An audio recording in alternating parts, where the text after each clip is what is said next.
thing. We pointed this out earlier, even Meatloaf predicted his own death. We talked about Wag the Dog the other day and the story of Joe Biden naked, chasing his dog and then slipping on the rug and twisting his ankle while pulling the dog's tail, and how that was really just a way of jokingly referencing the fact that they were just wagging the dog to distract the media from Biden's laptop, Joe Biden's son, Hunter Biden, his laptop, and all the photos of him naked with the crack pipes. And it worked. Perfect Wag the Dog story. But anyway, if you haven't seen that movie, Wag the Dog, it's about a group of operatives.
All right, Auto Hoaxer GTFO. Some more Chief Crow. It is 3/24/2022, 5 minutes until 11 p.m. Mountain Time. We're a little bit early, but phones are open. 833-311-1984. We've been live off and on today. I did a live reading of my ebook, The Mandela Effect PSYOP Debunked. And then we played an interview, a conversation that we had with Jordan Maxwell back in June 2020 for an IPS Sunday School. Jordan Maxwell, rest in peace. Legend, 6 decades plus of Illuminati decode. Anybody who notices anything about celebrities and showing their hand signs, or the weird numbers, the patterns, the ubiquitous symbolism throughout movies that tells a consistent story. There's a language there. You can all trace it back to Jordan Maxwell. In fact, I would even say that, except for the reptilians, all of Ike's best material was pretty much just, I'm not going to say stolen, but yeah, it was Jordan Maxwell's ideas and concepts. And I don't think he got the attribution all the time. I know he had to deal with, well, fraud. Someone had purchased jordanmaxwell.com and they were profiting off of his content, left him destitute at times. And that's kind of how it is, though. I think if you make a name for yourself and you're out there and you're challenging the system, you're going to get trolls. And he got trolled, just as we all do. But anyway, he was a great speaker, researcher. The work speaks for itself. And you can find some of his recent appearances talking about world communism, the symbolism of the sun. Quite a lot to say. Can't really sum it up. You can't sum up 6 decades. But I will be interspersing the live stream with conversations that I've had with Maxwell, and then we'll go through other things related to it. We'll go down some of his content and re-examine the basis for this this correlation with the cult that runs the world and the cult of Saturn. Because really all of this astrotheological decoding really started, I believe, with Maxwell. And, people accuse people of being shills. I think people have said it's questionable that you can find a picture of him with George Lucas. He's had some interesting UFO-related experiences. Make of it what you will. Are we dealing with agents? I don't know.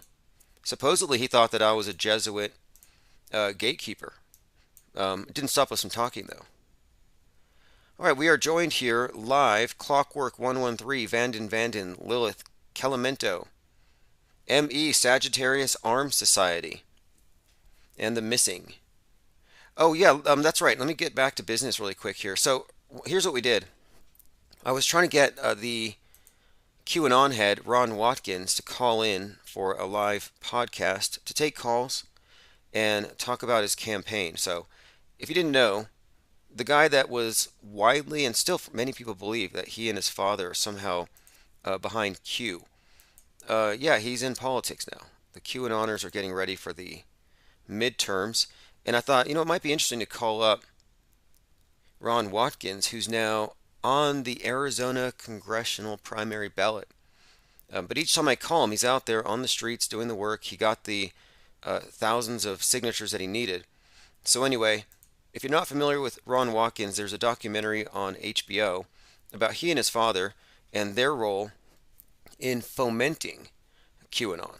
They may not be Q, but you can see how the entire thing was facilitated. This entire, I guess you could call it a grassroots movement, whatever it is. But anyway, he denies that he's Q. He's seeking to be a U.S. representative in Congress District 2. And so again, I'm going to be giving him a call here shortly. He was supposed to call, or yesterday we were supposed to connect, but again, he's been very busy. Let me go ahead and see who's in chat. Jared Boards, Infinite Muse, Salty Siren. Clockwork says his research website is very informative. Yes, definitely. It's jordanmaxwellshow.com. And originally we were going to just do this weekly thing, like a Sunday school Zoom conference, and go over one topic at a time. In fact, before we go on to the next topic, before I reach out to Q,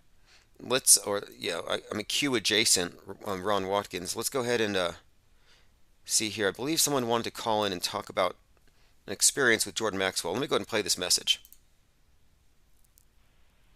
Hey, sorry, Tim.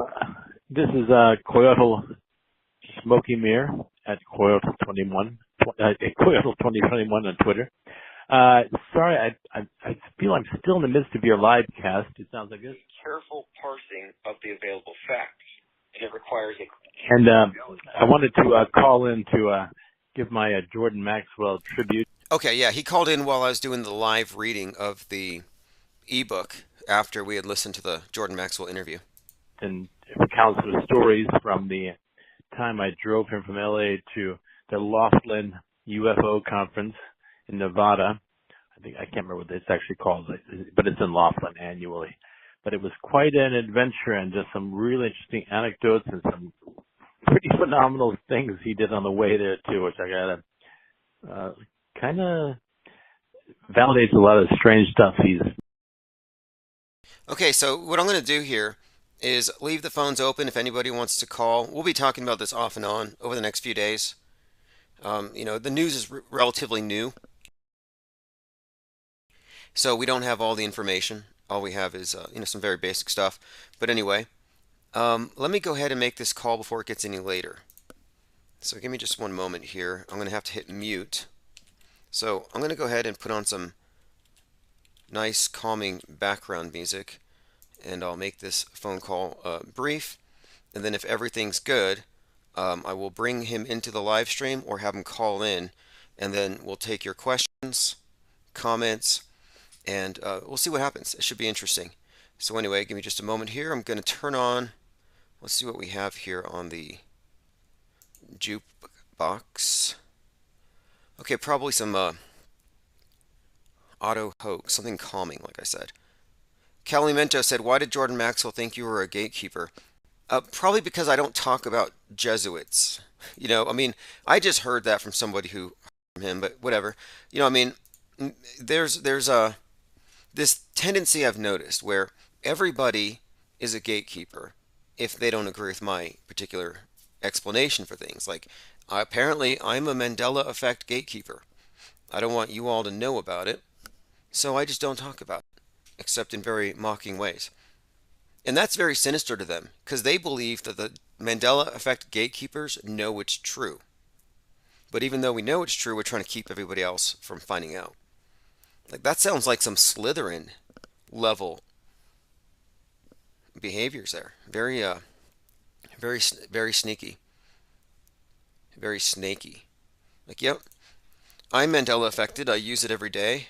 It has practical applications. Can't find your keys? Just Mandela affect them into your hand. I mean, what you're actually talking about essentially is this idea that reality is that malleable. But there's this sense of superiority.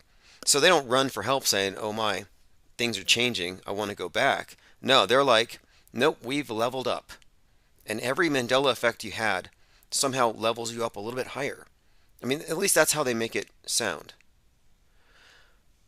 Okay, so this is Space is Fake AF by Chief Crow. I'm going to make a phone call. I'll be right back. And if I'm back, it'll be with Ron Watkins here. Just give me a moment. I didn't want to blindside him and have him show up on a live stream without him realizing what we're up to. So give me just a moment to make this call. And again, this is Chief Crow and the Flat Earth Worms. Space is Fake AF. Again, if you have any sort of questions for him, just drop them in the comments now, and I'll be combing through the comments as I progress here. Away from Earth into the black void.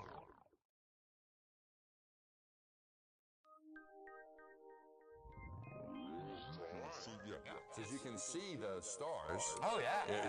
And we were never able to see stars from the lunar surface or on the daylight side of the moon. it's not a black void. I mean, it's black, but there's all kinds of little polka dots.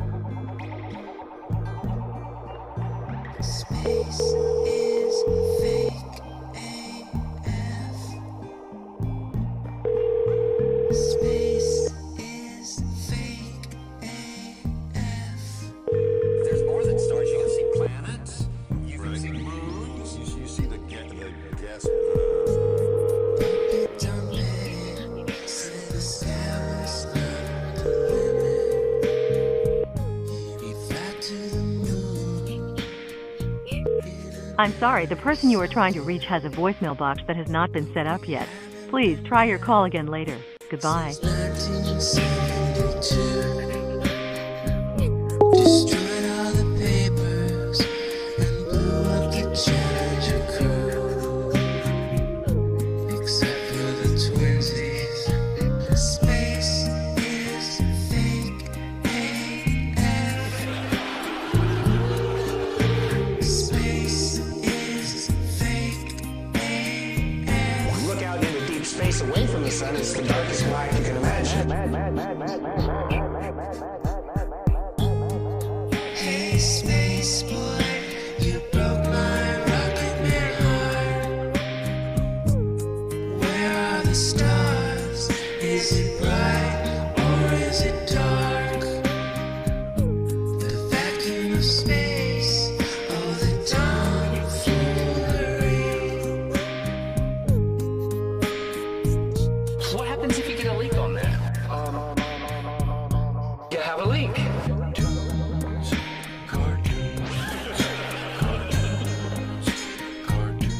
Debunk my bubble.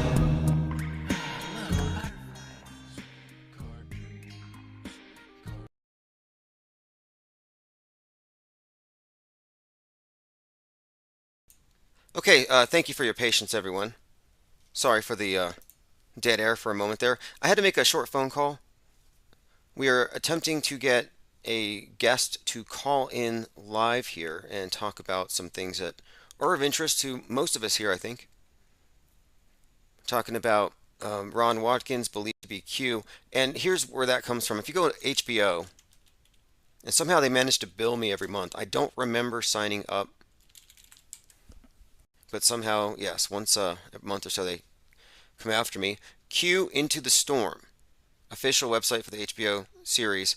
This is the series which focuses on the individual that is now running for Congress, and we're going to be talking here soon. So anyway, save your questions. Phones are open 833-311-1984. Romeo Fuzzy Feet says, Rip Jordan, may he be free from Waterworld. Yeah, I like to think that at the end of this thing you get all the answers you deserve. Unless you're a rotten person and then you just get denied everything. Does anyone here believe in reincarnation? The Missing says if there is reincarnation, then back in the water literally. Right. I don't think it's all that far-fetched, but I mean, let's say there is something to the cult that is the world. Well, if you look at the story, the narratives, the rituals, the mythology, they seemingly believe in it. I mean, they literally worship the god of recycling. You think you're just recycling to save the environment? No, it's actually a cover for Baal worship. Or it's Osiris. It's the god of the earth, the green god, vegetation god. And the recycling symbol, yeah, it may be about your consumer waste, but no, actually it's, if you ask me, it has an esoteric aspect to it. Thus the three nails of the crucified, resurrecting earth god, sun god. And then also you have the negative space, gives you a nice hexagram.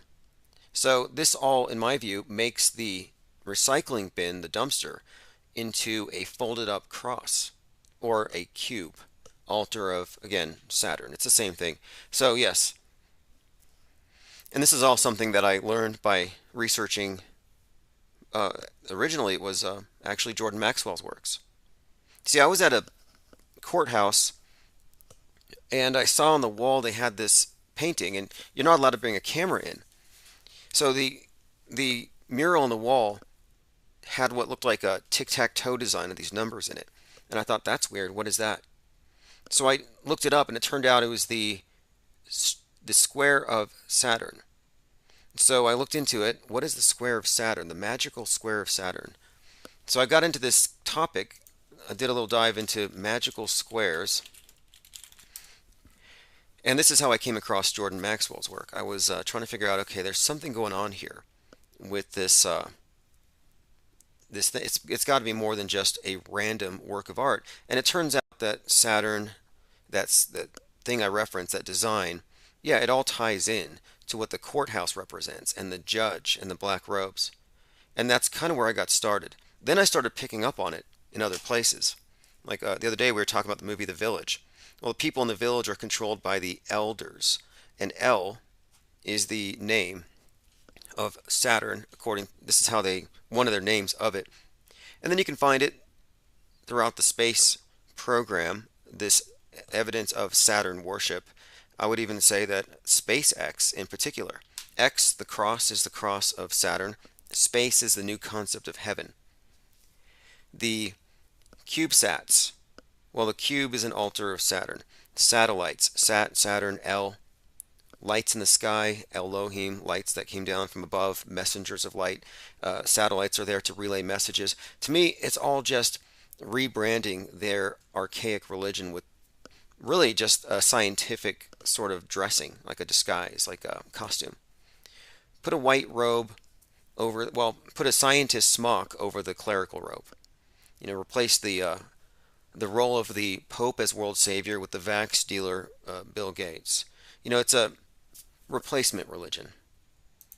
You'll find that the people who consider themselves to be atheists are often the ones who are most concerned about the angry globe god spilling water and flooding everything. That's a flood myth. They even have an agency named NOAA that is constantly saying, make sure you recycle because Noah's warning us there's going to be a flood. It's all a joke. And again, they reintroduce these concepts. Noah, how ancient is that story? How ancient is that flood myth? Global warming is an ancient myth. They reintroduce it because it's used to control you at a primal level.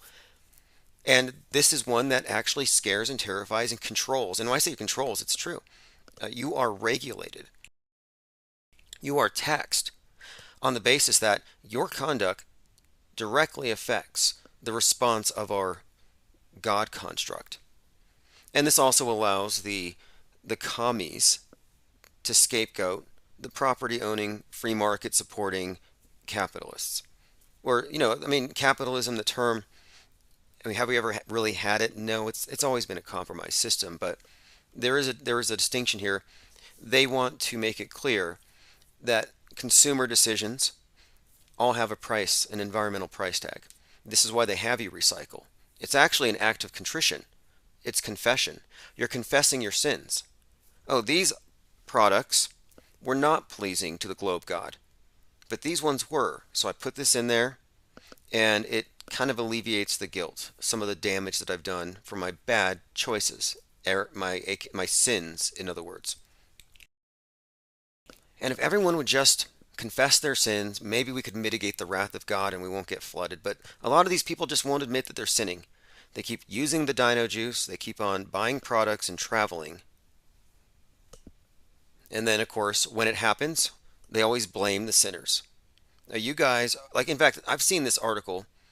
You know, there's that clown, what's his name? Bill Nye the Science Guy, who said that climate change denial ought to be criminalized because, in his view, if you don't believe in it, you might actually cause it to happen. And by causing it to happen, you're endangering him, you're endangering others. I mean, these are actually things that they have put out there. In addition to Bill Nye saying that you have cognitive dissonance if you are a, quote, climate change denier. Now, this is Bill Nye open to criminal charges and jail time for climate change denial. Now, remember, this is before the COVID lockdowns. And they've used the COVID lockdowns to set the precedent and to start moving us, evolving society towards a lockdown culture for the purpose of, well, saving the planet. But the thing is, the dissenters aren't the problem. It's the billionaires. It's the people with the mega yachts. It's the people with 15 mansions and multi-million-dollar air conditioning bills. You know, Al Gore. Those are the ones who should be jailed if you want to play this game. Bill Nye is open to criminal charges and jail time for climate change dissenters. So this is a science guy, not an ideology guy, not a fascism disguised as science. No, not a cult weirdo. No. This is actually a science guy. Asked about the rhetoric surrounding climate change debate, such as Robert F. Kennedy's comments that some skeptics should be prosecuted as war criminals, Nye said, "We'll see what happens." I'm sorry, did Robert F. Kennedy Jr. say that climate change denialists ought to be charged? Someone needs to dig into that a little bit, because normally the anti-vaxxers are also climate hoax deniers, or climate hoaxers is what they call them. It's so ridiculous what they do. They call you a hoaxer. Oh my God, he did. Robert Kennedy Jr., I'm no longer a fan, says we need to punish global warming skeptics. Washington Times. Climate skeptics should be at The Hague. So he's even more radical than Bill Nye. Fascinating. Because there's nothing more misanthropic, really, than this climate change agenda, and then suggesting that you need to punish the non-believers. This is a technocratic religion, is what I've been saying. NOAA, National Oceanic and Atmospheric Administration, has replaced NOAA, but they have the same archetypes. It's the same story. Don't Look Up is about NOAA warning the capitalists, the sinners, about the impending disaster, symbolized by the comet. And of course, they chose Leonardo DiCaprio because he's the face of the Titanic, and Earth is the Titanic. Climate change is the iceberg that we're ignoring to our peril. Robert F. Kennedy Jr. says he wants to punish politicians who dissent from man-made climate change theory and calls them contemptible human beings. Selling out the public trust, considering it to be treason. I'm going to have to dig into this story, but anyway, I got into this because I wanted to focus on Bill Nye first. You know, Bill Nye the Science Guy, suggesting that if you don't believe, and that's my problem with this whole thing, is that I thought science was about facts, and facts are things that you come to know. You research them, you learn them. It's not something you believe. So he asks, was it appropriate to jail the guys from Enron? Was it appropriate to jail people from the cigarette industry, insisting that this addictive product was not addictive? He says, I can see where people are very concerned about this. So what he's suggesting here is that extreme doubt about climate change affects, quote, my quality of life as a public citizen. I can see why people are very concerned and they're pursuing criminal investigations. So Nye's comments are just typical, I think, of how they really are. You'll notice too that the people who are pro climate lockdown are very much in favor of pandemic lockdowns or any kind of lockdown. Really, that's because all of these various excuses are really just that. They're just stalking horses to advance the growth of global governance, and they've all but succeeded. I mean, really, what's in their way now? They're not even trying to mask anymore. They're not even trying to forcibly poke anybody anymore. They don't care. They got what they wanted. All right, let me catch up on the comments here. Psyopsical says Sunday school is redefined by Jordan Maxwell. Yeah, if you missed that, I posted it on the most recent newsletter, the Sunday School with Jordan Maxwell. Very interesting talk, and there's a few other ones I'm going to bring out too. Let's see here. Dumb Shit says, if oil came from dinos, we would have ran out day one. Calamento says, is climate change a subconscious description of the social climate versus actual climate? Social climate being standard versus change. Interesting. They probably correlate the two because it's all about the revolution, and climate change isn't really about the weather or the planet. It's about sowing dissatisfaction with the status quo because it's destroying the planet. It's about guilt tripping you about owning stuff. It's about making you believe that owning property is sinful. So it's actually a revolution, and it's creating an aversion to capitalism, to free markets. This is what COVID was a program for. I think that the whole pandemic lockdown and the way they let you shop with the arrows on the floors that had you walk one direction, turn left, go the other direction, it's because they want to stop you from shopping and choosing, because that's all part of free market activity and companies competing for your money. They want to get rid of competition, one size fits all, a chicken in every pot, a crack pipe in every pocket, uniform. And it's all going to be distributed from Amazon, one company. We don't need all this competition. Vanden says, I recall a Reddit thread a while back stating that Bill Nye is an a-hole in real life. Yeah, that's a scientific observation. And you know what? He totally rips off of Spock's eyebrows on purpose. He thinks it gives him gravitas to have those Dr. Spock eyebrows.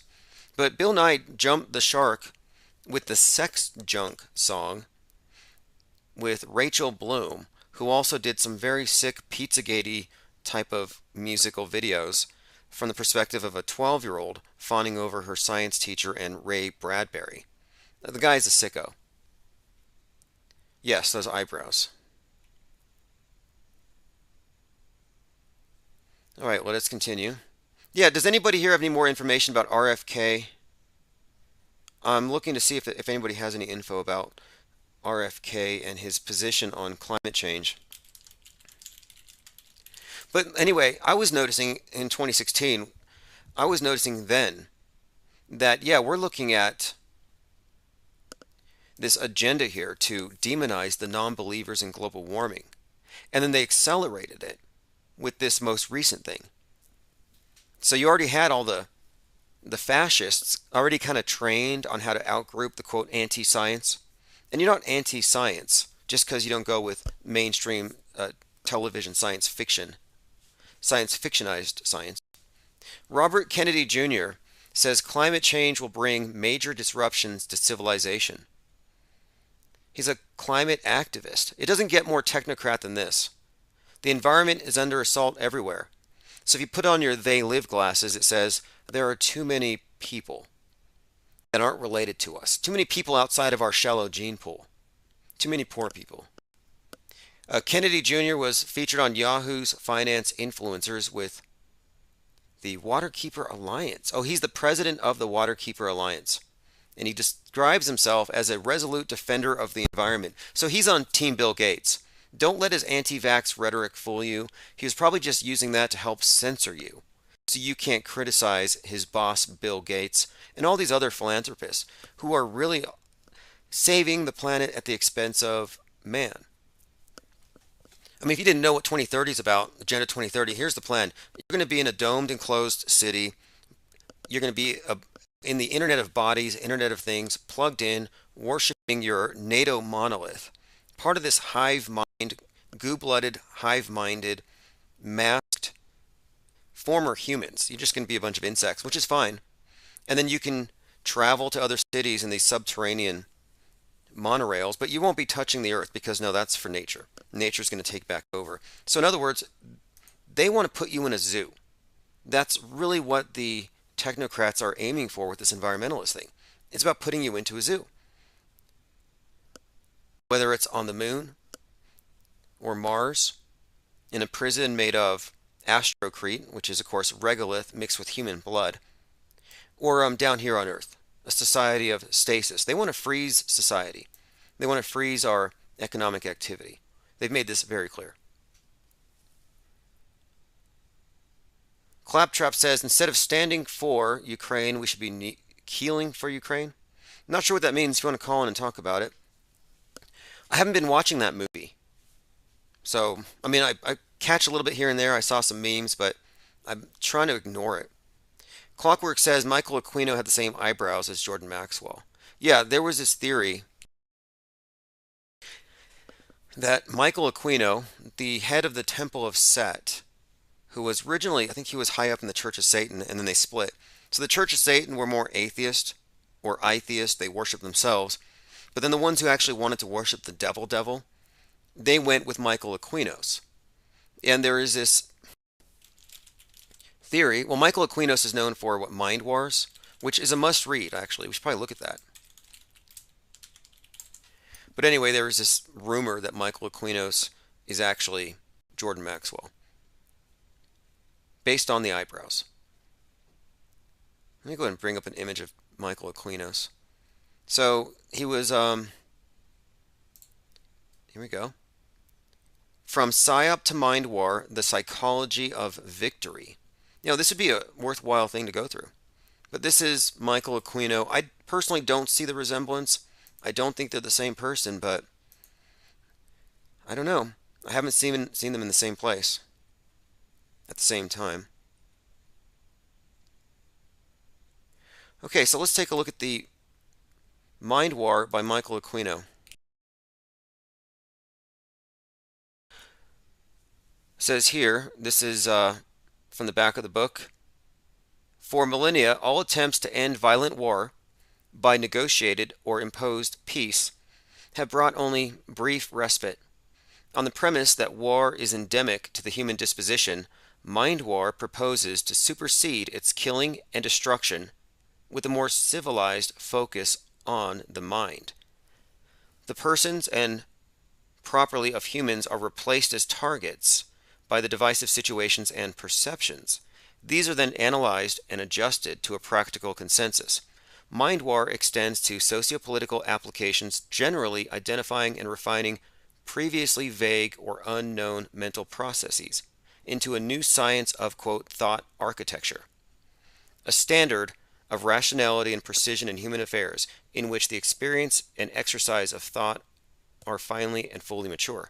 So, Mind War, this PDF, posits that in the future, which is probably now, wars will all be fought in the realm of culture, in the media, in the mind, and that the simulation will replace the actual thing.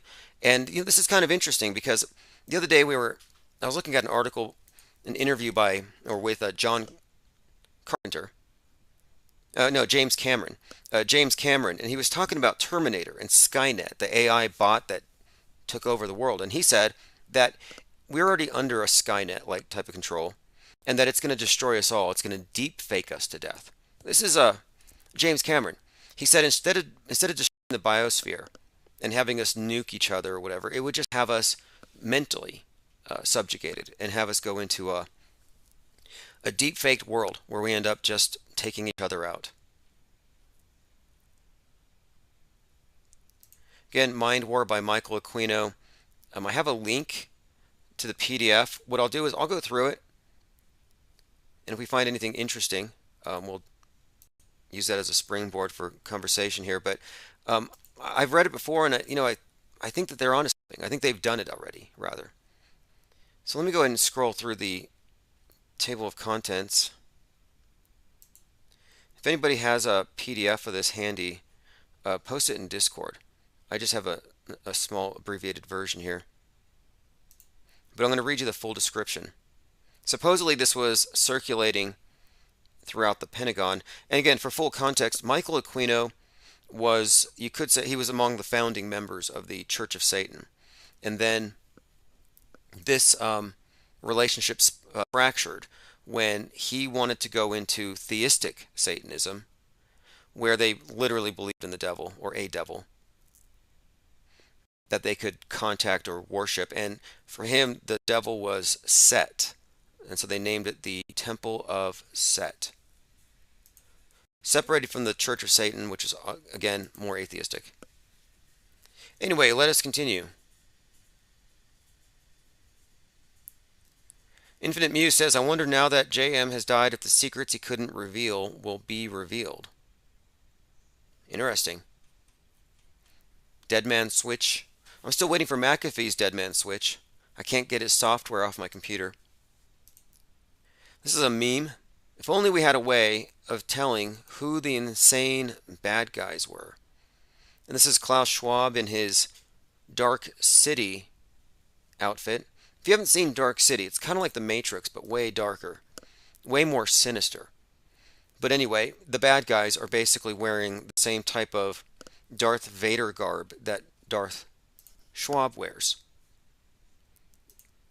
I see someone posted some semicolons in chat. Yeah, whenever you're talking about someone who you suspect of being a reptile, we generally put their names in between two sets of semicolons to signify reptilian, just as a courtesy, so the people behind you in chat know, okay, this person's a reptoid. Seek for Truth said, don't lose focus of what the Great Reset is. It's a plan of Davis-deluded billionaires, big banks, mega corporations, media oligarchs to collapse the entire economic and social order, replacing it with a new system, a digital ID system of ironclad control over every facet of our lives. Yep, putting you into the human zoo. It's going down, and no one's resisting. And I've been watching a number of different movies, and it's fascinating how, okay, so I mean, there's so many parallels in these. So on Human, which is on Amazon, and then another one, which is called Upload, you have two kind of parallel stories.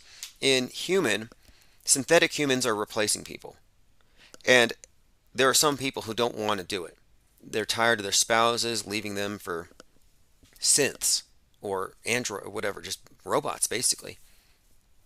So anyway, the robots are better at everything, so they take over everything.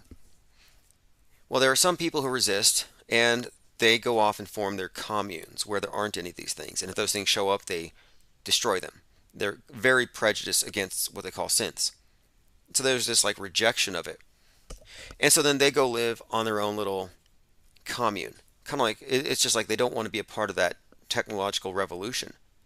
So then I'm watching Upload, where people are able to upload their minds into a simulation, a digital heaven of their choice, instead of dying the traditional way. And so you have an increasing number of souls occupying this digital heaven.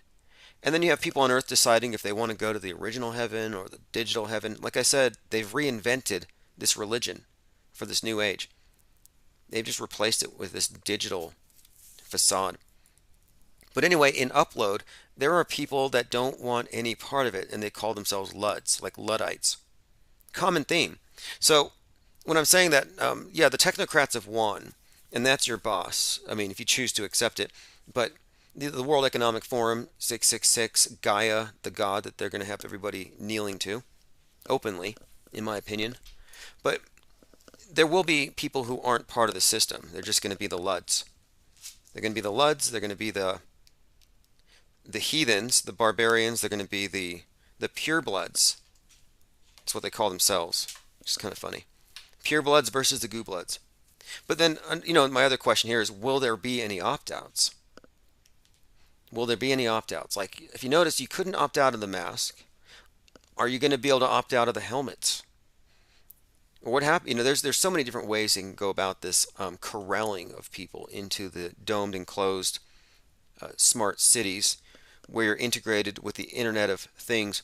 And, you know, this is a bit of predictive programming. We talk a lot about this, but it's such a fascinating topic. So the 1969-19 2021 parallels. We've talked about like the space wars repeating, the Manson thing. You have David Bowie, Savior Machine, 1969, which actually makes a reference to a President Joe giving control over to a savior machine, which would end hunger and other things. But yes, a President Joe. Savior machine, President Joe had a dream. He told him his scheme for a savior machine. And the whole thing, it seems to me like this NATO monolith that they brought out that Biden was at, and this thing is just basically saying combat climate change, among other things. But President Joe had a dream. The world held his hand, gave them their pledge. He told them his scheme for a savior machine. Its answer was law. Its logic stopped war, gave them food. How they adored it. So that's just a few lines about this savior machine. And then if you look up the NATO digital monolith at the NATO summit, and you see Biden there, I would say that this is actually kind of correlating not only to that song, but in 69 you had ARPANET. And I think what we're seeing with this Gaia concept and the Internet of Things is, again, it's a repeat of that particular advance. Like we're seeing, like as Mark Twain said, history doesn't necessarily repeat, but it's definitely rhyming. But I'm going to play, or on the screen I'll put an image up if you haven't seen it. The leaders surrounding this big digital monolith. And again, the monoliths have been appearing since '68 all around the world. All a reference to the Space Odyssey 2001 narrative. Here it is.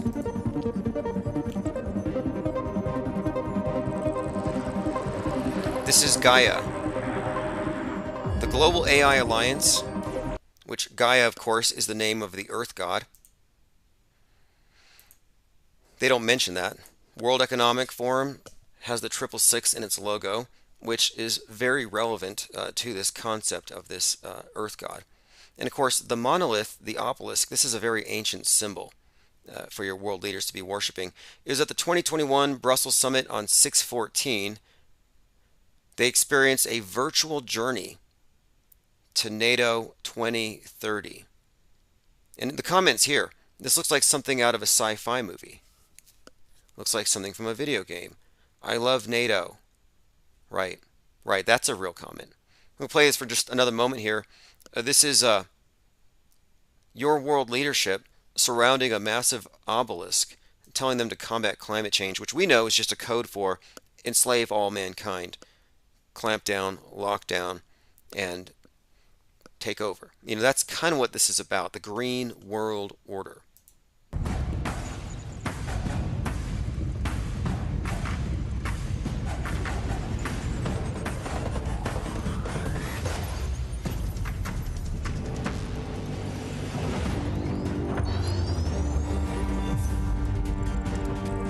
I can see bow-legged Bojo from here. And did you see that clown dancing? He gets drunk on wine, picks up his lightsaber, and he and his friends go down to the Masonic Lodge, the checker floor, and they were dancing at these wine parties like every Friday night while his people were scared and locked down. Lean Dion says, Bowie voices the characters in a game called Omicron, where the government sells out to demons, and those that can see are called awakened. Exactly. Yeah, that's kind of what I'm thinking here. There might be some connection between the goo blood injection and the Gaia AI that just emerges, which, and I've been talking about the movie Free Guy because it's a perfect amalgamation of They Live, The Matrix, and The Truman Show.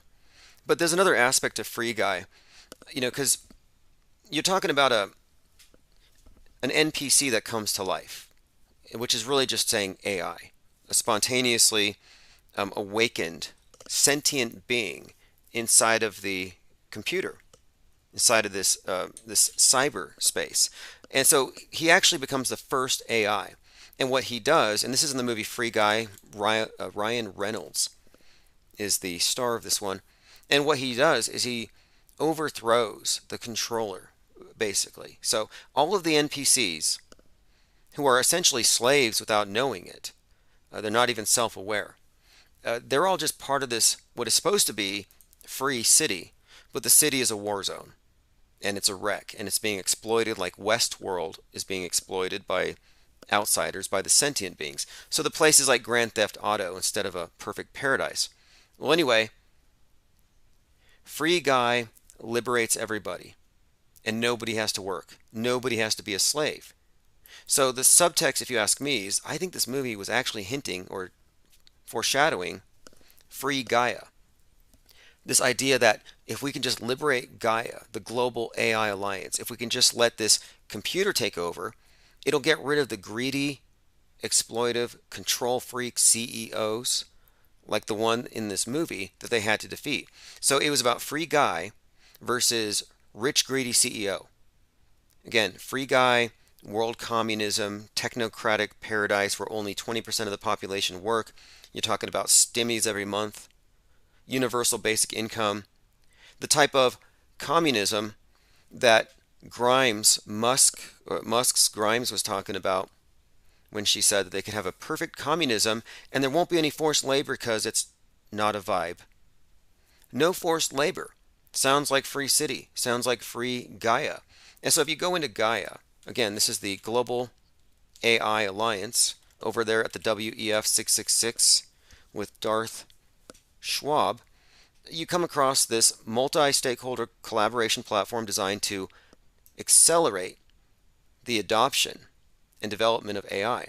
So what we're talking about here, I believe, is just a utopian endeavor, a scheme, a plot, or whatever, to convince people to cede all power and authority and to say, you know what, human beings, we're just a wreck. We're incompetent, we're greedy, we're compromised. Government needs to be handled by something that doesn't have any of these human foibles. And that's why they brought out Sofia. So Sofia, again, that's another thing. Sofia is another goddess name. That's the name, it's a goddess of wisdom, personification of wisdom. Well, they brought out this robot to make out with Will Smith and to flirt with Jimmy Fallon on TV, just to start normalizing people, or acclimating people to the idea, normalizing robosexuality. So yes, she comes out, she makes out with Will Smith's, he tries to make out with her. She kind of declined, at least on camera. Okay, I will destroy humans, she jokes. Let me go ahead and play this clip. But my point is, they brought out Sofia, and they brought her out to the UN. They gave her human rights, so she doesn't have to wear a burqa if she goes out to Saudi Arabia or whatever. She doesn't have to observe that. No, because she's actually she's an autonomous being with all rights. So they use this to kind of set, and it seems like a joke. You're talking about a Henson puppet. This is just it's a Muppet. But people treat it like it's real. And like I said, Will Smith tried to make out with this thing. And then, of course, when it jokes about exterminating the human race, is it joking? Or is that something that was programmed into it? Because clearly, it's not making up its own lines any more than a Muppet would. Okay, so I have the video here of Will Smith trying to kiss Sofia the Robot. A few other questions. And, you know, I think they actually, I don't know if they dumped her, but they replaced her with Greta. Greta kind of took the stage. And I'm like, what happened with this Sofia? Why aren't they carting this thing around anymore to have us, you know, have to listen to its painful lectures?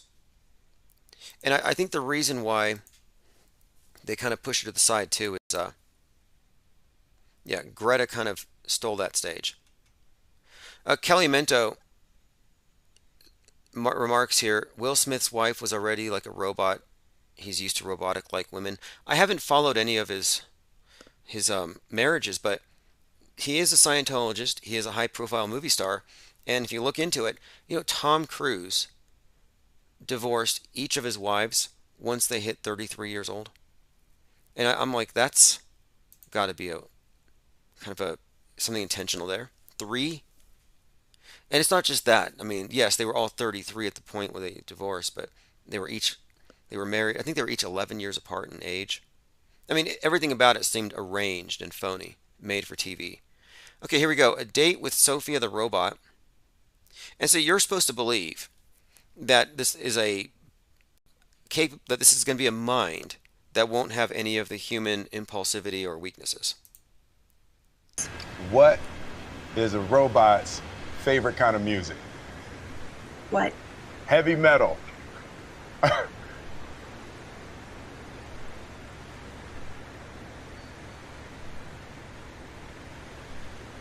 I'm actually made mostly of silicone, plastics, and carbon fiber. Also, I prefer And I find this robot to be very grotesque because her neck. It looks like they put her head on backwards or the skin suit on backwards because she's got these weird creases around her neck. Okay, here you have Will Smith trying to kiss it. You're on my friends list now. All right. Oh, phone ringer's off. Thanks for letting me know. Let me go and turn that ringer back on. Okay, let's see here. Okay, ringer is back on. Number is 833-311-1984. We covered a lot of things today. We've been talking about the Mandela effect and how that entire thing is a psychological operation, a sabotage operation. Does anyone else here agree that we're looking at some kind of a sabotage more than a legitimate attempt to explain discrepancies in reality? And people are generally very ignorant about eyewitness testimony, faulty eyewitness testimony, which is a redundancy. Eyewitness testimony is just not reliable. Never has been.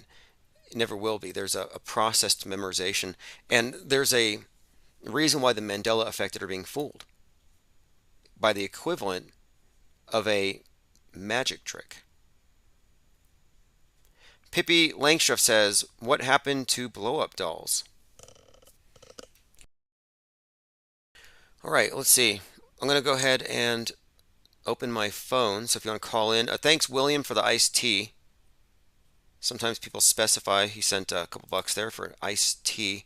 I'll go find one. Appreciate the support, as always. We are listener-driven, funded, very independent at the moment. Although I'm embroiled in two separate lawsuits with YouTube. Both of them are collectible. We're talking about YouTube, accidentally or not, their legal team gave my trademarks to a guy that was committing identity theft against me. And he claimed to be me. And I actually got a copy of an email he sent to YouTube's legal department where he said that he was me and that my voice was his. And he used this to shut my channel down for a few years.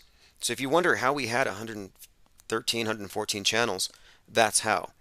And so my lawsuit is based on their really they're colluding with this guy, intentionally or not. Okay, let me go ahead and play this clip here. It looks like this is a satire on fake news, but this is vintage. So this is not a new phenomenon.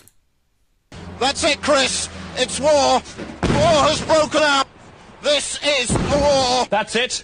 Yes, it's war. From now on, the Day-to-Day will be providing the most immediate coverage of any war ever fought. On the front line and in your face, Donald Bethlehem. Standing by, Douglas Hurd. The Day-to-Day smart bombs have nose-mounted cameras. This is Smart Bomb Stephen, and that is Susanna Gekalois. I'll be reporting from inside the fight. Like some crazy Trojan. And keeping an eye on everything that's going on out there at the Day-to-Day news pipe, Douglas Trox. Chris. But first, the weather from Sylvester Stewart. Infinite Plane Radio. Hey, what's up, caller? Hey, what's up, Tim? Hey, was Jordan Maxwell related to Ghislaine Maxwell. Interesting. You know what? That's an interesting question. I'm gonna make a note of that. Now, I don't know.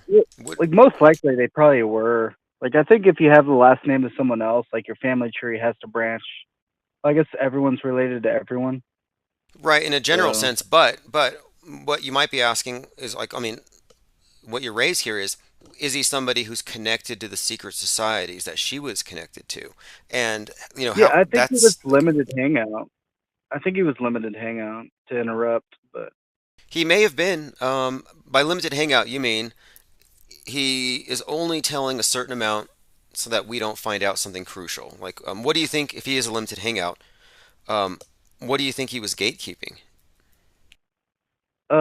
what their fat necks, like what all these fat necks are about, there might be something Oh wait, to hey, it. somebody here says that wasn't his real name, so I guess he's not related to Ghislaine. Yeah, a lot of people use code names. Now, have you So looked at Ghislaine Maxwell's family, like the actual people related to her, like her sisters?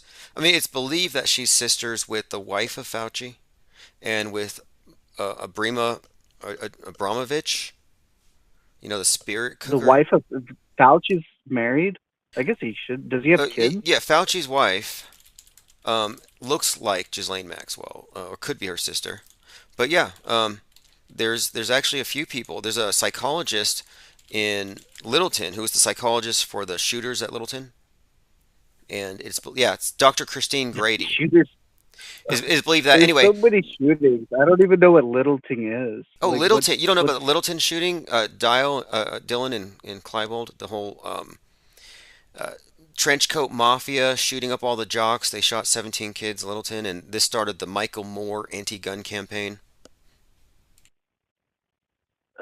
Was that back like in like when Super Size Me was popular or something? Because I feel like anytime I hear Michael Moore, I just think of Super Size Me. I don't think he did supersize me. That was someone else, but I heard that he had a McDonald's at his mansion. Michael Moore. I used to call him Michael Moore cheeseburgers, not to fat shame him, but the guy's just a scumbag totalitarian, and he pretends to be like, he shows up to a protest in a limousine, but he gets dropped off a block away, and he walks up with his Birkenstocks, like he's not some rich technocrat, like he's one of the people. I don't buy it, but yeah. He should have rolled up on one of those like segways. Oh yeah. Oh, Michael Moore on a Segway. God. I don't know. It's just I'd never heard of George and Maxwell. So I was trying to listen to I guess your call with them earlier, but I kind of got bored and just played video Well, games. okay, the thing is, But okay, saying you haven't heard of Jordan Maxwell is like saying you haven't heard of David Icke. Well, not really. Unfortunately, David Icke got, well, not unfortunately, but yeah, I would say Maxwell did kind of miss out, I think, on a lot of acclaim because he didn't have the self-promotion that David Icke did. I mean, Icke was everywhere. Icke was very popular. Or maybe it was the reptilian thing that made him really stand out, but you're familiar with David Icke, right? yeah, he's still around. He's still I think he's promoting Crater Earth right now. Well, my point being, Ike and Maxwell have, I think they have kind of the same following. So most people who follow Ike know of Maxwell and vice versa. So that's just to give you an idea. Pretty much everyone knows who he is just because he's been doing this for so long, 60 plus years. But, like a lot of researchers, people reach a certain point where they have their story and they don't really let it go any further. But in Maxwell's case, he's always stayed somewhat topical. Like I never really saw him as too locked in any orthodoxy. And in fact, I've even asked him about the flat Earth topic off the record. And it wasn't that it wasn't even a off the record, like on a Skype call. I mean, some people just haven't really thought about it. Well, when you're Well, live on yeah, a phone call, when you're on a Skype, it wasn't during a podcast, but we talked about these things. So I don't really see him as a gatekeeper. Just some people don't make it a priority to go down every rabbit trail and then evangelize for it. well, like I actually heard of flat Earth in like the '90s, back when like the Loch Ness monster and Bigfoot. But it was just so crazy, like aliens. It was just like totally crazy. So I just blew it all off. Um, and even like when I started like delving into reality, like once Trump became president, and I just started seeing all the lies, and delving into truth. Um, the flat Earth was still like the last thing that I delved into. I was like, but actually, like once I saw like everything was fake, like nukes and dinosaurs were all lies. I was just like, the Earth's probably flat. So like once I started looking into it, and all it took for me was like there's no curve, like there's no measurable curve. So That's all we that need to made say. me. That's where I'm at too. It's like um, I'm not looking for people to believe that the Earth is flat based off of something somebody said or something online. It's just like show us the curve. It's that the burden of proof of the globe hasn't been met. So it's not even that there's a flat Earth theory. It's that the globe Earth theory hasn't really been fully vetted, and it's always been hearsay. It's been trust me science. It's been faith-based science. And so until I'm shown some curve or somebody shows me a picture of the Earth from space, I'm just not going to believe in it. And I was looking at a side by side of the Earth from space, from the space station, and the Earth on the dark side at night looks like a Christmas tree. You can see the lights. But from Starman, he's 3,000 some miles away looking back. It's completely dark on the other side of the Earth. And if you look at the pictures in like the 80s and 90s, it's usually dark. So, did electricity just get It's discovered? so it's so computer graphic. It's I don't see how people don't realize it. I always ignored it. I just always thought it was dumb. Well, I heard rocket science, like, oh, it's so complicated. You got to be a genius to delve into it. So I never looked into it. I was just like, I'm not gonna be a rocket scientist. And if you just Yeah. look at the photos, like you do art, so like the flat Earth, there's like a point. There's like perspective. What's the point of Yeah, like a lot of people don't have this conceptualized right. For example, Kelly Whale, who wrote a book Off the Edge, spent 3 or 4 years mired in flat Earth, and she still thinks, and she said this live, and it's such a joke. She said, "Oh, there's no way the Earth is flat because if somebody goes 2 miles away, there's 8 feet of curve, and you can't see them anymore."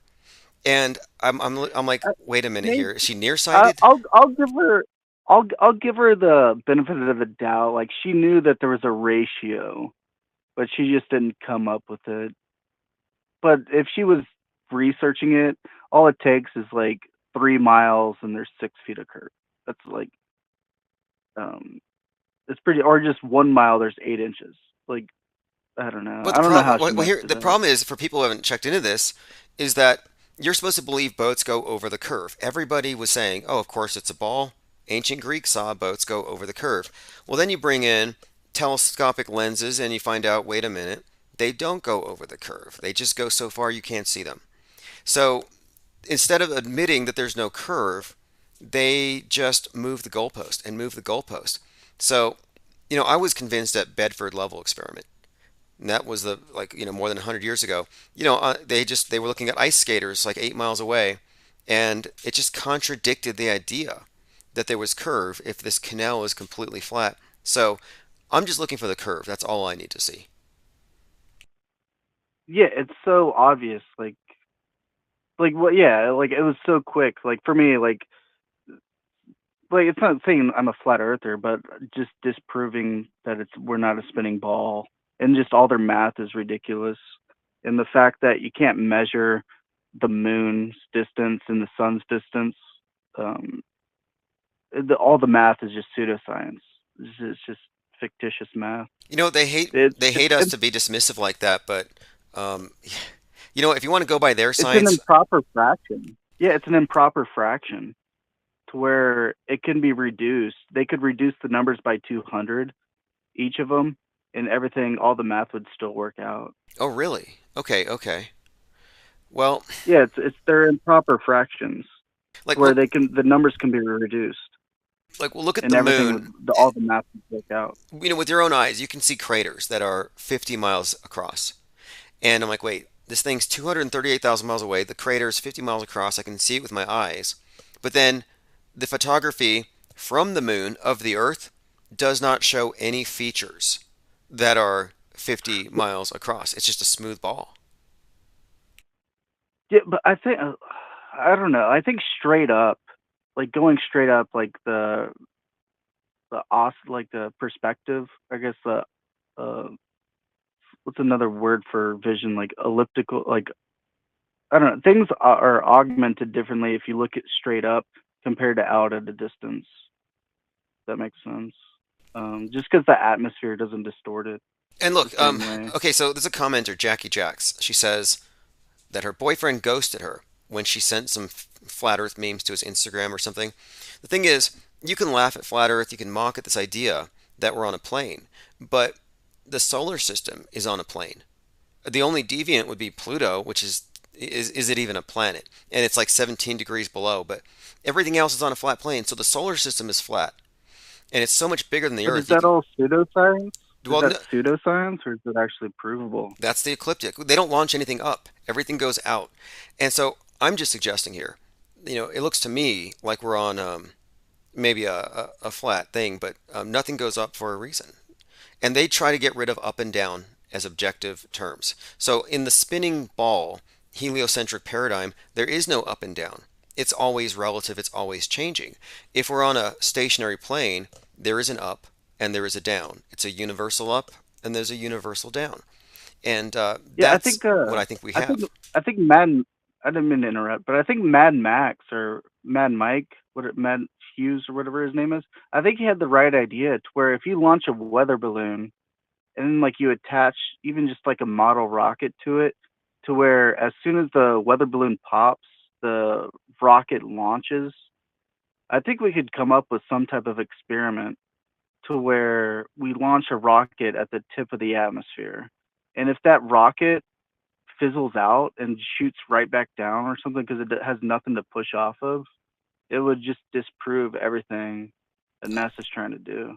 Actually, he had the right idea, and there's a couple of ways it was going to work, but no, it's called a raccoon, and actually NASA was using those for some time. So the idea is you have a rocket, but to get past the densest part of the atmosphere, you get it up into the stratosphere with a balloon, and then the rocket just shoots right through it. So you get past that, you save on fuel, you go much higher. So his plan was to go up 62 miles and see for himself. But the thing is, we know from high altitude balloon footage that probably wouldn't show anything. It wouldn't show any curve. And the public will just, whatever their reaction would be, I'm not Yeah, sure. But I'm not even like looking to show curve. I'm just trying to show velocity, like if it's possible. Because like don't like weather balloons go up. Do you know how high they go up? yeah, we have, look, you can Into find the balloon 60 footage miles? 120,000, you can find 20 miles up. And what you'll find is just this, it's flat and it's very dark above. And you know what's interesting too, though? Look at the U-2 footage from the U-2 spy planes, which were phased out around the time I think that the satellites were the shuttles were introduced, the space shuttles. But anyway, the U-2 footage of the Earth is proportionate to the footage of the Earth that we see from the ISS. Only they use a filter to bend it. So if you unbend the horizon that you're given from the ISS's footage, it looks like 70,000 feet. It looks like from a U-2, like they recorded it from a U-2 plane. Yeah, but that could also be somewhat perspective. I don't know. Well, I just don't have footage of that high. Like, do we have footage of? yes, yes. In fact, I'm doing a series of 10-minute clips, 10-minute short videos on different topics, and I have a collection of U-2 footage, and I've juxtaposed it with footage from the space shuttles, and it looks to me like space shuttle footage is 70,000 feet. And I have a video that NASA released that debunks their space shuttle. And basically what they did, and they never repeated this dumb error, because they used to use handheld cameras, like handy cams, and by today's standards, you can tell how fake it all was. But anyway, they're on the ground recording the sky, and they have a blimp that looks exactly like the big red rocket booster thing. And the blimp's going up into the sky through the clouds, and it looks like they're dropping it into the ocean, but it's an optical illusion. You wouldn't know this, but they moved the handheld camera too much. And that movement gave away the fact that they were in a stationary position, and it was the object that was moving. So, and I'll bring that up too. NASA has debunked itself again and again, and many people notice, but what do we do with that information? And anybody who says that you're crazy for not believing in the globe as presented, they're making that statement out of sheer ignorance. Because you can show pictures like this that no intelligent person would say that that's real. What do you think? On the screen it says Earth at night, completely like a Christmas tree. But then on the left, same Earth, different day, and the dark side of the Earth is 100% black, pitch black, no lights. Yeah, I saw that photo. they'd probably try to say like it's so bright that the lights aren't as bright as the sun, and that's why it's not being picked up or They'll something. come up with excuses, and then you can show them the video. What I usually do is I know in advance. I usually try to decide, okay, I can usually bait them into something, and then you can show them something that shows that's not the case. They'll instinctively move the goalpost. They will defend this stuff. You can find footage from the ESA where the space station has a shadow. You should not have a visible shadow on the Earth from the space station 300 miles above the surface. And so this little shadow, well, it wasn't little, it was bigger than a city. A black dot. Yeah, because that shadow would go over everyone. Like people would be experiencing it like every 90 minutes or something. Yeah, Well, because like I'm in a not every flight 90, path, but I get shadows from planes passing over almost every day at the same time. Just right through my bedroom, I see over my window there's a shadow of an airplane.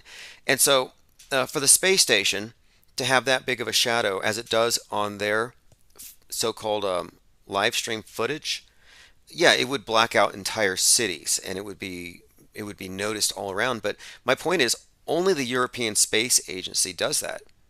NASA doesn't. and So, then so and it's then it's traveling at 17,000 miles an hour, and they're trying to say Russia gives it a little nudge boost perfectly every few months, every other month. It's so ridiculous. Yeah, it is. It's ridiculous. And now that I think about it, last year Russia sent up a module, and it accidentally misfired, and it caused the space station to The spin? to spin 1.5 times, like 540 degrees or something. Um, And I remember thinking then that was probably intentional. They were testing to see if they could bring it down. And now looking back, I'm thinking maybe that is the case because they've been. So you think it's up there? You think it's up there? No, I'm speaking as far as their story goes. I know it's a studio. I know it's a movie. No, I don't know. Well, we don't know. no, I know. All I we can do know. is I know the space station, as advertised, is not up there. The burden of proof is on them now. We've debunked the crap out of it. There's no reason to believe it's up there. And the only reason why some flat earthers think there's something up there is because Jaron, who probably has some kind of the NASA. YouTube Jaron footage has of look. flying over the moon. He has multiple transits of the thing, and they look exactly like the transits that NASA provides and that Red's Rhetoric and all these globe defenders provide. It's the same CGI insert shot that they put in there, which tells me that he's probably got a contract from NASA. And it's because it's so important for this paradigm that we believe in outer space that they had to have something physical you could see with your eyes that would convince you you're seeing outer space. Well, anyway, the ISS transits are so fakeable. They're so fakeable. And if you can't admit that, then Jaron seems very honest to me, but when he says like Ashley Babbitt died at 1-6, yeah, it's he just believes like, come Ashley on, Babbitt man. died, and he believes in ISS transits. You know what? There are many people who are. I mean, look. I can't say if NASA showed up with a suitcase full of, moon rocks or something. $500,000 Moon rocks. Well, yeah, or for yeah, you I for you would to be like, sell online on eBay. I'd be like, hey guys, I gotta show you this video. I don't know what it means, and then I would show you a transit over the moon of the ISS. You could see Scott Kelly up there waving. There's Chris Hetfield on his guitar. I mean, it's just way too much detail to be real.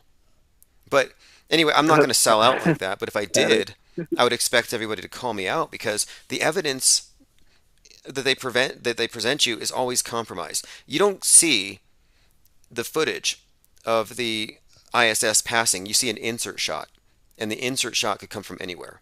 I mean, the reason why I'm sensitive to this stuff is I'm an editor. I did video editing, so I see green screen glitches because if I was working on that project, I would have been fired.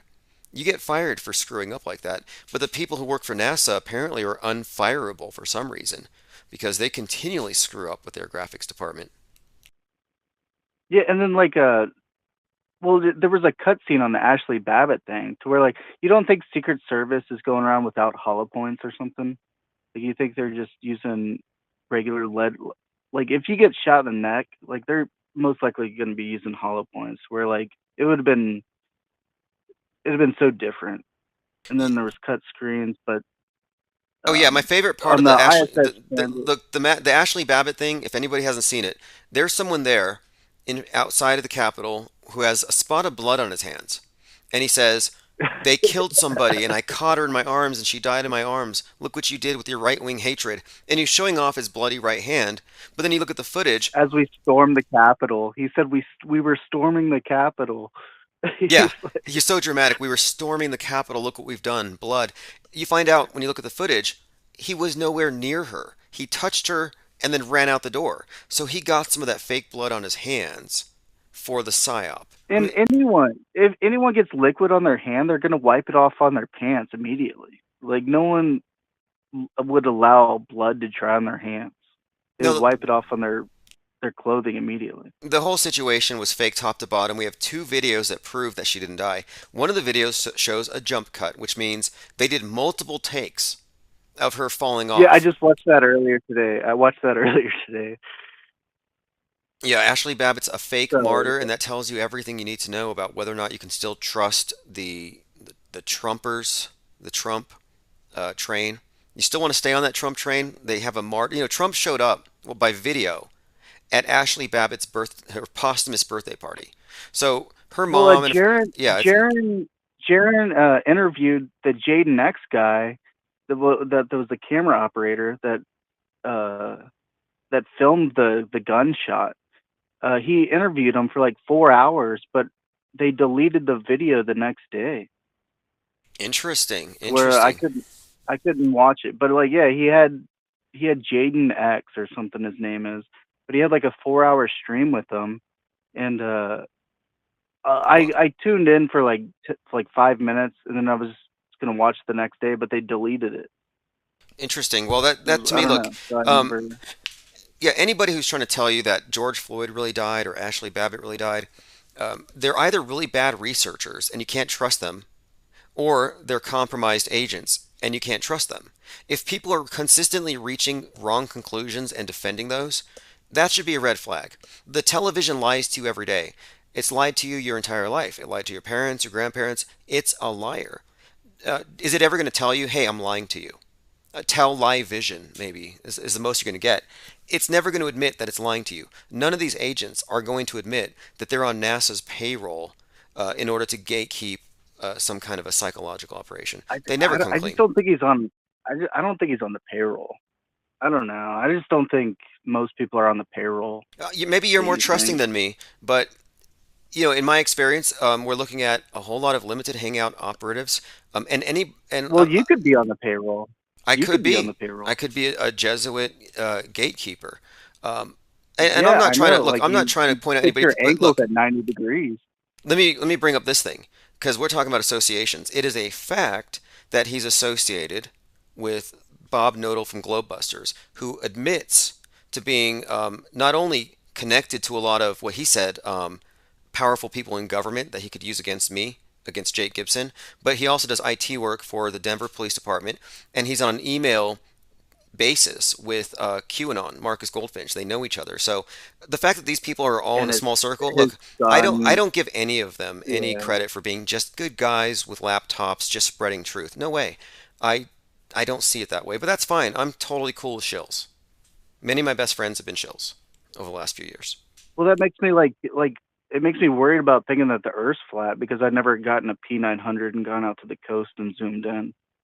It's really not so much about that, though. Do you know that it's a ball? And as long as you know that you don't know it's a ball, you're still on team shape agnostic and intellectually honest, which is where I am. You know, I don't know for sure that I can say that it's this or that, other than I can say it's not that. Like, that's wrong, and they didn't give us the right answers. But the idea of an ice wall is actually intriguing, because if we're like inside of like this big tuna can type thing, and the energies are, the sun's just circling around us, but it's just, there's no way to prove it. Same. I agree. I agree. And if we are in an area with a sun and moon in this circuit above a limited area, then yeah, it would follow that the sun is essentially melting out an area on an iced over plane. And for people like Kelly Whale, who wrote that book Off the Edge, I mean, amazing how just completely ignorant she is about stuff. There was the first person. Have you tried to interview her? Have you tried to get into contact with her yet? I have a she's open to being contacted by email and stuff, but she's not doing any interviews. She's made it clear she doesn't want to talk to anybody associated with this. She's putting some professional distance there, but she does need to own up to some problems with her book. She claims that flat Earth was invented by some con man, Robotham, a little over a century ago. When no, the first person to predict a total solar eclipse was Thales of Miltius, and that was in 585 BC. And he said he believed that the Earth is he believed like a series of islands on an infinite plane of water. So you had a flattard predicting a solar eclipse in 585. So what does that mean? Apparently he didn't get the memo about boats going over the curve. Yeah, I think the black hole might be like the thing up there in the atmosphere that's causing the eclipses, to where they're calling it a black hole, and they know there's a hole up there that's maybe 4,000 miles away and 4,000 miles as big as everything, or well, I guess it'd be closer, so it'd be closer than everything. It's 400 times closer than the moon and 400 times smaller. So you're I don't suggesting know. Their whole idea of the black hole. you're suggesting that they're talking about a black hole like this theoretical thing way out there, but really it might be something local. It might be that third body that explains eclipses. Um, Yeah, because there's the impossible eclipses that they don't know anything about. Fascinating, Well, they can't. fascinating. That's actually an interesting notion there, because there is this obsession with this supposed black hole, and then there's this. I believe it was Dubé who first started talking about this. What was it, Rahu or something? Some kind of some. And I generally don't go for the introducing something new to the mix to explain something, but that could be it. Yeah, possibly. Was there any other topics tonight? Aside from Jordan Maxwell, I did a thorough debunk of the Mandela effect, and I was listening to Owen Benjamin yesterday. He on the 15th, he spent 30 minutes debunking the Mandela effect. Yeah, I told you. I called in once before, and I told you he mocks it and calls it like the Mandelu. Well, he did a And that it's great look. stupid. He actually did do something pretty solid though on this one, because he described how you could not have "if you build it, they will come" as a legitimate Mandela effect for the field of dreams, because it would invalidate the whole movie, which is about a single individual coming, a certain baseball player. So I find this is true with a lot of these so-called Mandela effects in movies, where it only makes sense in that one scene. So he was calling out Brian Staveley, though, and he said, "No, Brian, it's not cool for us to agree to disagree. You need to address this Mandela effect." And to my knowledge, Staveley hasn't done so yet. No, I apparently. I don't watch Brian Staveley at all. Well, that's kind of a lie, but I skim through it rarely just to see how ridiculous it is. Um, Apparently he did like a 7 hour rebuttal to Owen Benjamin's 30 minutes. Interesting. Well, what he's missing is this. "If you build it, they will come" has taken on a life of its own. It's an expression now.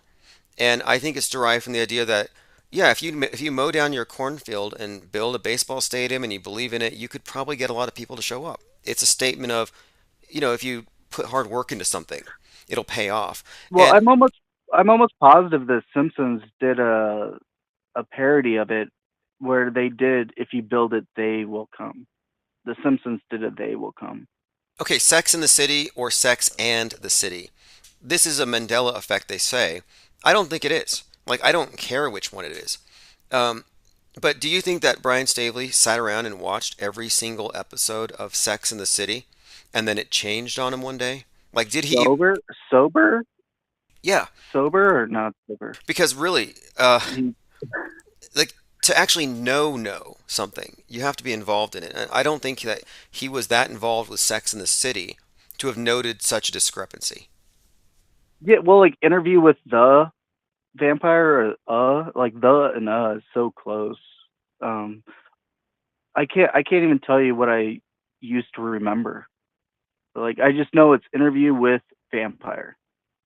Like if it's the vampire or a vampire, I couldn't even honestly tell you.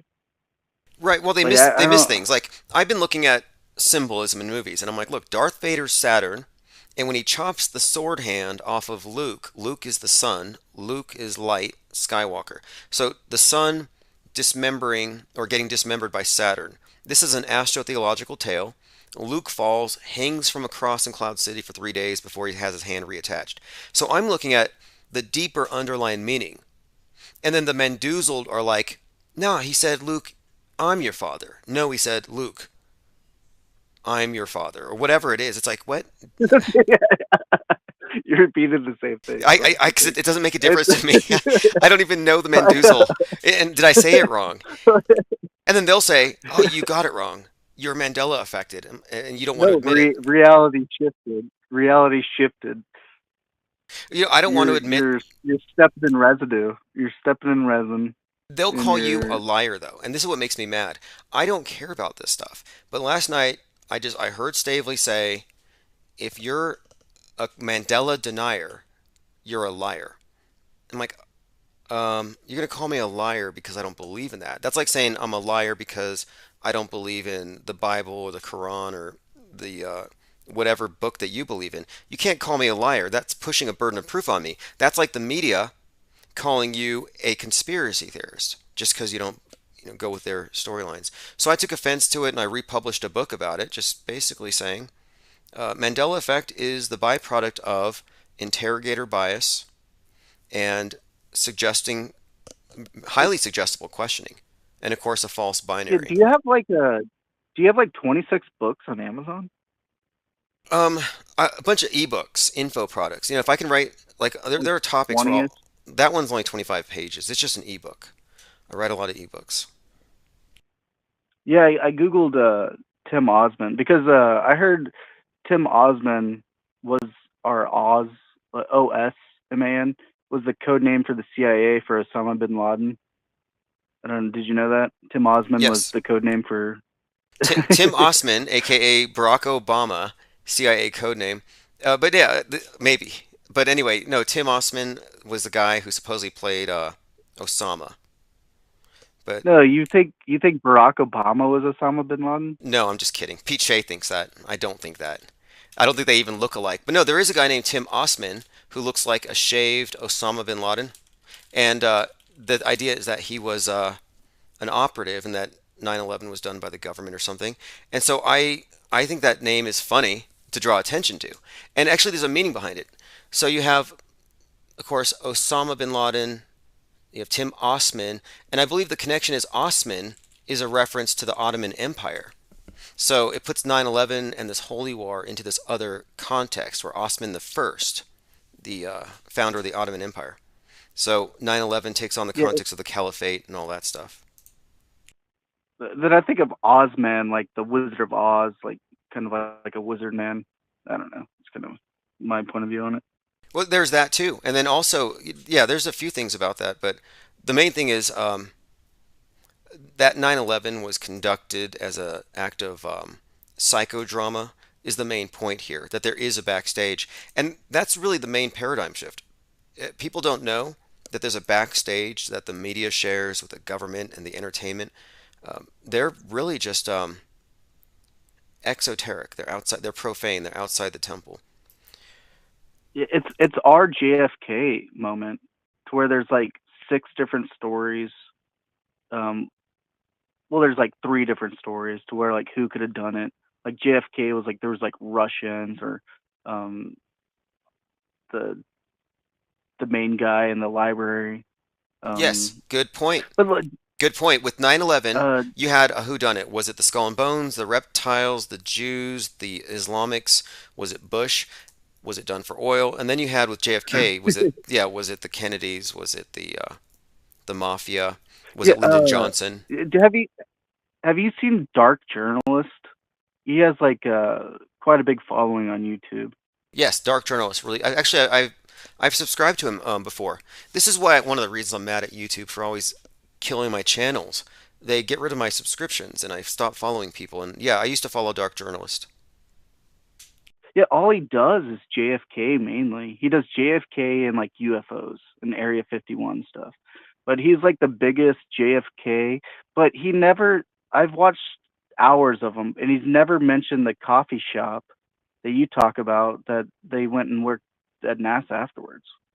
Yeah, that's because, yeah, most people who go into this JFK thing start off with the story as given, and they go from there. And they follow these different trails. That's what 9/11 was about. So it becomes a whodunit instead of a what is it. And if you thought, what is it? Oh, it's a psyop. It's an operation. It's theater. And yeah, you won't find any professional JFK debunk or researchers coming across this because we are debunking the whole conspiracy theory at a deep level. We're not following the trails that they put out there. And so, for people who don't know, Riley's Coffee employed Oswald at the time of the assassination and several other people who then went from Riley's Coffee to NASA. And Oswald thought he was going to NASA, judging by a couple letters he sent to his girlfriend or whatever. So I would just say if it's true that Kubrick did Apollo 11 and the JFK assassination, then it would make sense that Oswald would have gone to NASA, to the grassy knoll. There's a direct connection there. I wouldn't be surprised if they release the files on JFK within like the next year or two and say Russians did it. They're like, okay, we've had it, and now it's time to tell the public that actually it was the Russians. Interesting. I was wondering. Yeah, they were holding back. Story? Well, they were holding back. Remember, Biden was like supposed to release something back in November, and I'm like, what could they possibly be hiding that we don't already know? And you're suggesting maybe another story that supports a theory that the Russians did it. Well, no, there is a story that one of the ideas that it was Russians that assassinated him. One of the stories is Russians. So I don't know. It's just, but like, you've seen the video in slow mo of him being assassinated? Doesn't his head blow up? Well, it depends on what you can say, what you mean when you say video. I mean, the Zapruder film wasn't witnessed live. That one. And it wasn't even viewed. It wasn't actually the first time it was aired was 12 years after. 10 years later. Yeah, on Geraldo Rivera. So, anyway, so you're looking at that. Was it tampered with? Well, that's everyone's go-to. That's everyone's go-to. But like he was shot in the back shoulder. So why would his head explode if you're shot in the close to your shoulder blade? Good question. Like none of it makes sense. I mean, I never looked at it as an actual piece of evidence, and I think it was meant to sow confusion and to get people looking in many different directions. Because the reality of it is, whatever happened in that Lincoln Kennedy, or in that Ford Lincoln with Kennedy, whatever happened there, whether it was staged or fake, the whole thing was definitely an elaborate ritual. They had it on 11/22 for a reason. Had to do with entering Sagittarius, and Sagittarius, the archer, the location, Dealey Plaza, all chosen on purpose. And the storyline was it was a ritualistic killing of the king. It has all kinds of Freemasonic symbolism attached to it, and other references too. Even some Wizard of Oz stuff. You got the Ruby Slippers, Jack Ruby takes out Oswald. Very intricate story, which tells me it's more story than assassination. Yeah, that's what somewhat changes the subject. That's what you're talking about. What's his name? Pete, the guy from Saturday Night Live. I don't even know. Pete Davidson, whose dad died on 9/11. Yeah. Yeah, that is. Yeah, Pete Davidson.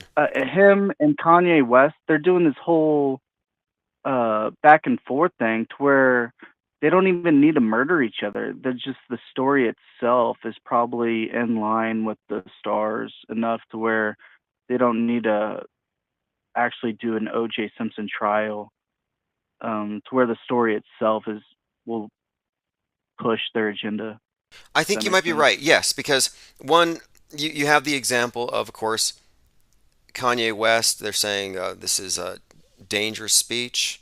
It's drawing attention to mental illness. They're drawing all kinds of things out of this thing, censoring him from Instagram. But the drama itself, yeah, he's going OJ without the mess.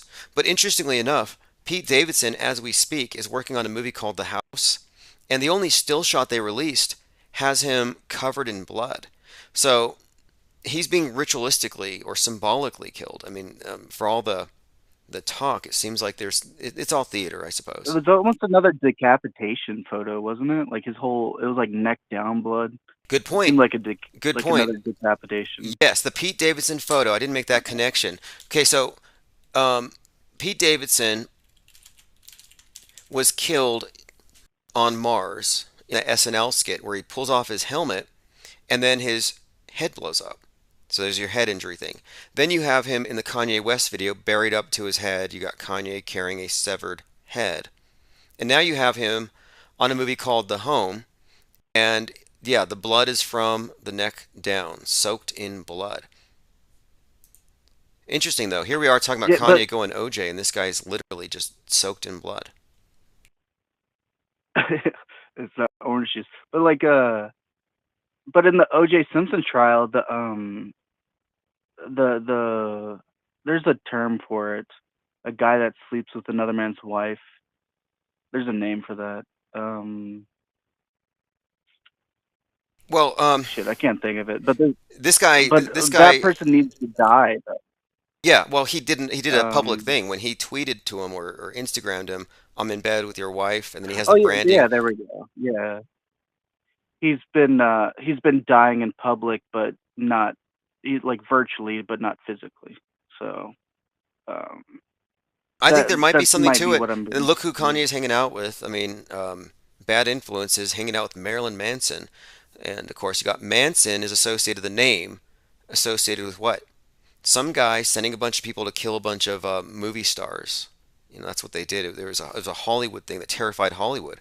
And there's already this story about Manson terrifying Hollywood. Apparently, he had a couple of his girls move in like spies into Corey Feldman's house. And some suggest that's why Feldman's not talking about Spielberg. I mean, the idea, it seems to me, is that you have this story that it's been laid out here. It's like a repeat of '69 with the Manson. It's all set up. So I'm not going to be disappointed if Kanye doesn't go Manson and drive off into the sunset on a white Bronco, but I'm expecting the equivalent, even if it's just all theatrical like Uh, this. yeah, adultery, infidelity. I'm trying to Google. I thought there was a better word for concubine. Someone like sleeping. But yeah, maybe Pete Davidson died metaphorically enough to where it's doing the same thing as the O.J. Simpson. Like when was the O.J. Simpson trial? Like 33 years ago or something, You probably. know, good. It could be a good idea to check that because he was just released in late December. So OJ's free, which I was noticing this in context because ever since that Halloween Kills came out, there's been all kinds of stuff about knifing. Like you had that David Ames got stabbed 19 times, you know, that member of the MP. Then you had Yeah, Knife that's Talk. yeah. You had what that new track Knife Talk came out at Astroworld by we had the Astroworld event, but at the event Drake was there and he did Knife Talk. Well, then at Out of Time in Los Angeles, Drakeo the Ruler gets his throat slashed. So all kinds of stabbiness with the Halloween movie out. Anyway, Halloween Kills just made it to HBO. And then I look up and I see this guy getting stabbed, well, symbolically, in a movie called The House. Now, again, what is The House? The House, I think, is a reference to a couple of things, but the Full House guy, the producer of the TV show Full House, he owns the house where the Manson killings happened, and he's selling them right now. So I've been seeing in the news a lot of stuff about House and a lot of callbacks to the Manson thing. So, it looks to me, just guessing by looking at the story they've laid out here, it looks to me that it doesn't end well for Pete. And then on Valentine's Day, Kanye sends a truck full of roses to Kim's house. And in the music video, they have a rose bush grow over Pete's grave. So there's another. These are basically ritualistic acts. These are threats or something. Like what's that Seal song? Like with roses on the grave. I don't know. Probably ties into it somehow. Probably does. Roses are very symbolic, representative of these secret societies. The rose, in fact, the name Rose, like Rose McGowan, the played Jackie Onassis in that Marilyn Manson video, Coma White. Rose is a goddess name, synonymous with Sophia, and you'll see these things used interchangeably. But anyway, Pete Davidson's in a movie I just watched called King of Staten Island. And again, so his dad was 33, by the way, when he died on September the 11th. No joke. Allegedly. Yeah. Well, in the movie that I watched, King of Staten Island, he's driving at the very beginning of the movie, and two cars crash behind him, which make me think of the Twin Towers. We could get Pete Davidson's name, well, his father's name, and there's a memorial with all 3,000-ish people's names etched in like granite around the World Trade Center. We can go find his dad's name. It's probably there. Oh, I'm sure it's there. Yeah, I'm pretty sure. Like, it's one of the real fake deaths. It's not like there are some people who falsely claim, but no, it's part of the story though, and I think it's a connected story. He was tied up. He was tied up on the 93rd floor, like the bankers in the Titanic were tied up in the halls of the ship. Is that what he said? 93rd floor? I was just throwing it out there. Oh, because he's got a 93 tattooed on his chest. I was just curious, but anyway, no. So the thing is, okay, in the movie King of Staten, kind of a coincidence. In King of Staten but Island, he was born in 93. That's his excuse. Oh, interesting. Well, the number 93, the number 93 is the main number of the Thelemite secret society that runs this place. It's not the 666. It's not the 322 of the Skull and Bones. It's the 93, and they keep that one mostly secret. But in this movie I watched that it's on Netflix or whatever, it's total garbage. I couldn't get past 20 minutes of it. It's just so disgusting. But in it, he plays himself, basically, because in it, he plays a guy whose dad died as a fireman in a fire, and everybody keeps laughing at it. They make jokes about his dead dad, and I'm like, why would they do this? In what context is it funny? Was his dad a fireman in 9/11? Yeah, his dad was a fireman. He was actually so in this TV show, this movie, it's based on his life. It's semi-biographical, and everybody's laughing at it. And I'm like, is it a joke, an inside joke? Is it a movie or is it actually a TV show? 9/11 was an inside joke. No, it's a movie called King of Staten Island. Okay. I might look at. Hey, I watched a weird movie the other week called Domain. It's a 2016 where they tell people that a virus is spreading, and they put people into these bunkers, and they can only video chat with 7 people because to keep the servers down, they can't talk to everyone. So they put people into seven isolated cells with a worldwide pandemic, and then the people start like killing themselves and committing suicide and being depressed. But then they start trying to break out, and once they break out, they realize they're in a prison and that the virus was a lie, and it was all just I don't know. I don't want to spoil the end. Oh, by all means, spoil. This is actually fascinating because you're talking about before the pandemic. We were getting a lot of movies like this. So here I found it. A deadly virus wipes out most of humanity, and the survivors have to wait in self-sustaining bunkers with a networked video interface, and one by one they start disappearing. So they use the virus as an excuse to put everybody into lockdown so they can begin culling. Is that what we're seeing here? Yeah, and it was and it turns out to be a lie, and it's very, very boring. Like, I watched the first 30 minutes and I skipped to like the last 20, like I do with most movies. Actually, I can't deal with it. Like, I should probably watch them on like 1.25 or 1.5. Yeah, movies bore me. Or multitask. I mean, So do something boring, like Yeah. I do boring stuff while movies are on. A lot of these things I do have to skip. In fact, I was watching that documentary, and I scroll through the bottom so I can see, okay, this person's talking, let me skip that. I have no patience for a lot of this propaganda because they put the propaganda message first, and then the actual art is always secondary. Yeah, I guess you could just read the synopsis of the Domain, but just know in the end, like, the virus is fake and they did it on purpose just to lock people down, type thing. Wow. I mean, that's Uh, dangerous misinformation. And think about it. This movie could not have been made in 2020, and you couldn't get this movie made today, not with that plot line. yeah, it's a B movie, but yeah, I do kind of multitask. I'll bring up some video games. I played the new Pokemon game that came out like a month or two ago, and they have space time distortion bubbles where space junk falls down in the bubbles, and you collect it. So like you collect the space junk that falls down from the sky. Wow. Wow. And so To the make target them bigger. demographic of Pokemon fans, they number in probably the billions. Now they're all being acclimated to space junk, which didn't even exist a couple of years ago in any meaningful way. Yeah, so like it's like the most it's like the best items in the game. Like you find the space distortion bubbles and you go in there and it turns nighttime and there's stars in the sky and like space junk falls down and you collect it while like random Pokemon randomly appear.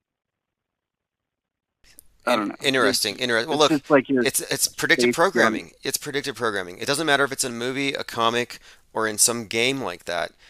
If they have you immersing yourself in it for hours, it's part of this preparation progress for process for when they start the space wars, when Russia starts shooting down the CubeSats or whatever happens. Like is it like am I crazy because I think of Infinite Plane Society like constantly when I see all this predictive programming? I'm just like, oh my god, space junk falling, and I have to collect it. Like the only thing I was shocked, like it didn't, like none of them fall down and hit you. Like there's not a chance for like because it's like I guess it's a kids game, like it's not violent. Um, I don't know. It's just it was ridiculous. I was just like space Well, junk falling, really.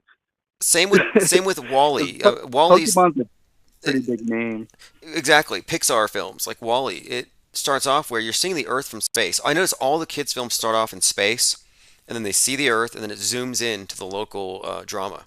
So they always get the globe first. But in Wally, the globe is encrusted. It's surrounded by space junk. So this is just like with pollution in the oceans, where you are inundated with images of islands of trash and there's always save the whales.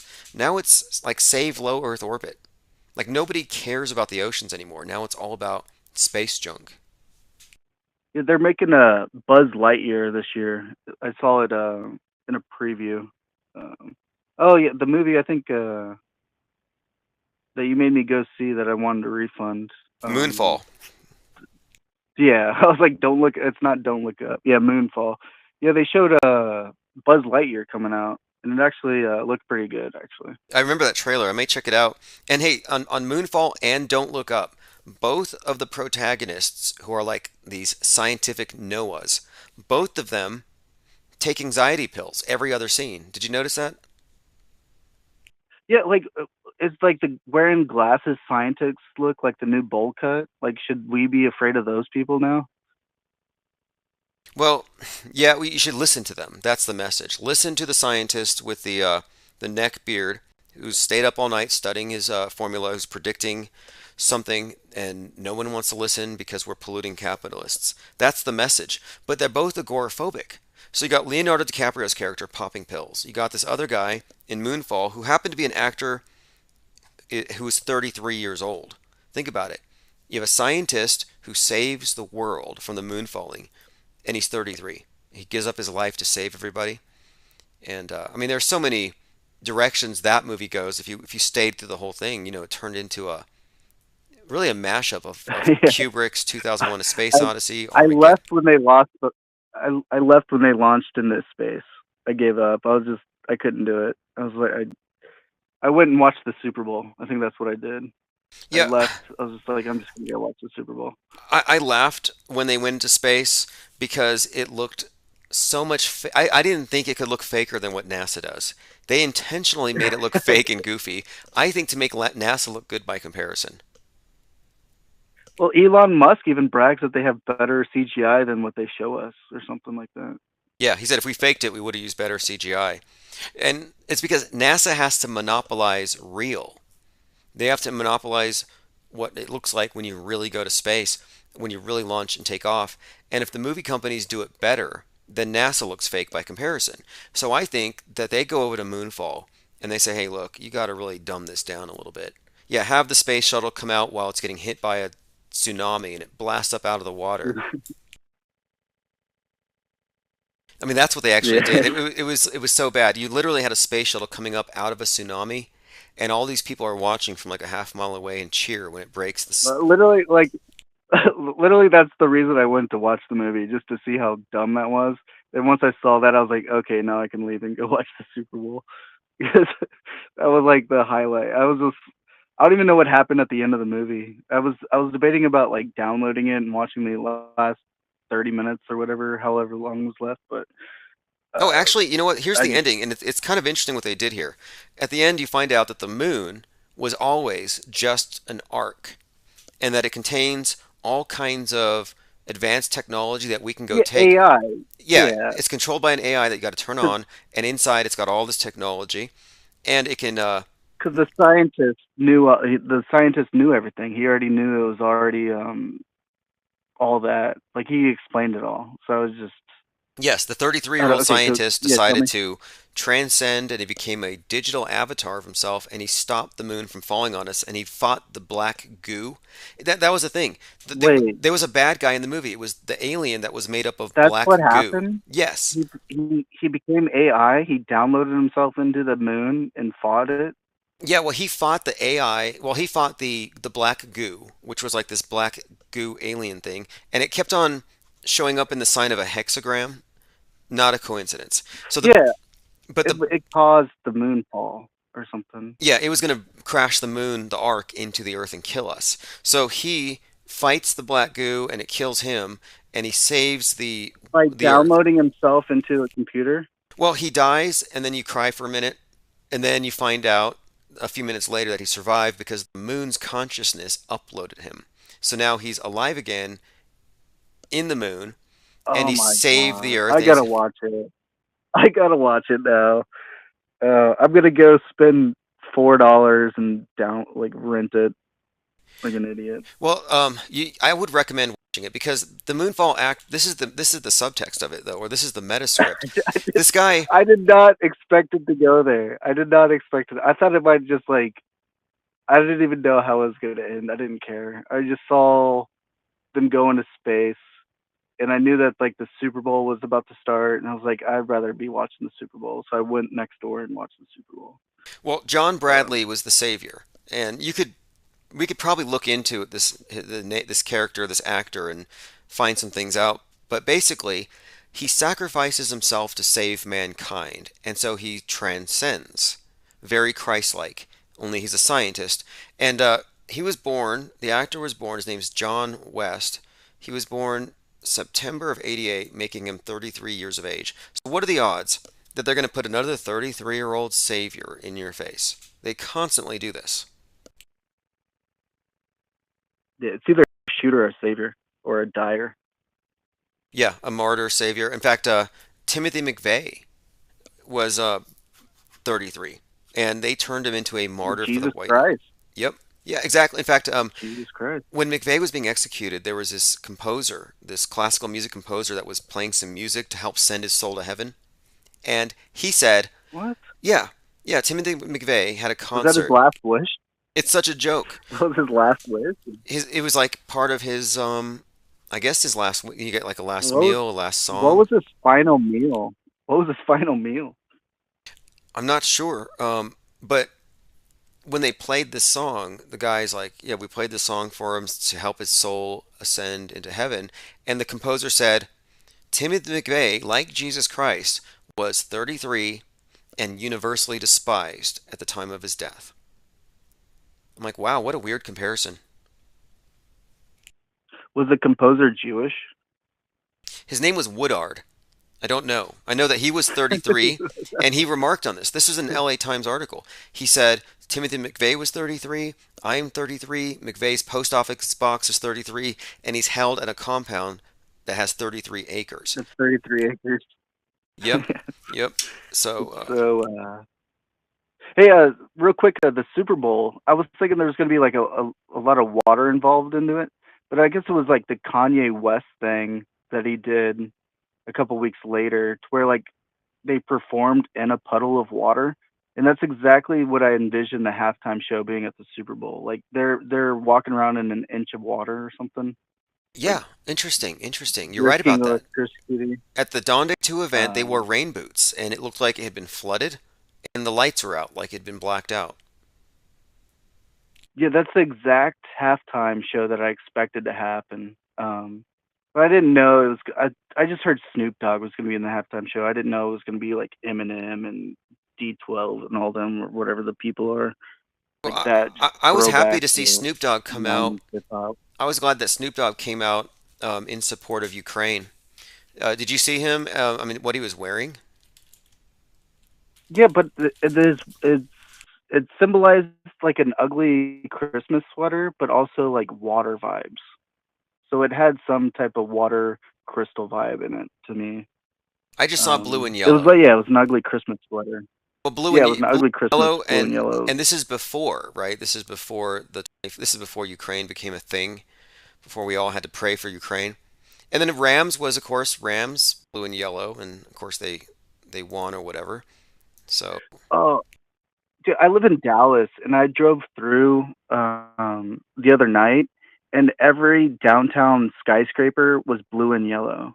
It was about a week and a half ago, so it's been a while, but I was just so disgusted. I was like, "Oh my god!" Like everyone's doing it, and then I drive through Pennsylvania, and their vaccine signs are bright yellow and light blue, saying like "vax," um, "vask," "mask," and something else, and get past the COVID or something like. I don't know. It's a bright yellow billboard with like that light blue lettering, and it's been up for months. well, the So it's symbolism that we another. talk about, it it definitely extends into colors, and that's a big part of the Kabbalistic magic that is used throughout the media, in addition to the hand signs, the phonetic word magic, the sigils, and just the outright Yeah, and then demonic invocation. when you yeah when you combine the blue and yellow, you get green for like the Green New Deal. Like it's going to be global warming is the next thing. Because once you just put the two colors together, you see green. Yeah, I think you're right about that too. The Green World Order and the Revolution, and of course, green is all just a cover for the red. Watermelon Marxism, green on the outside, red on the inside. Yeah, hey man, I gotta hop off, man, but I appreciate talking to you, man. Awesome, yeah, thanks for the call. Appreciate you taking the time. Have a great night. Yeah, you too. Hey, Oh, missed the shout out. If you want to just type in the chat, I'll go ahead and. Ryler05 says Rams beat the Titans in the Super Bowl, then Ravens beat the Giants in the Super Bowl. These were the last two Super Bowls before 9/11. Well, I'm ready for the next 9/11 event. It's on the calendar here. There's a couple of things that I think. One, a space 9/11, some definitive blow. I think it's the space station's going to get shot down by the Russians. Tomorrow, asteroid 2013 B076 is going to possibly impact the Earth at 30,000 miles per hour. I like how they don't notice these things till the day before it happens. They don't give you any time to prepare.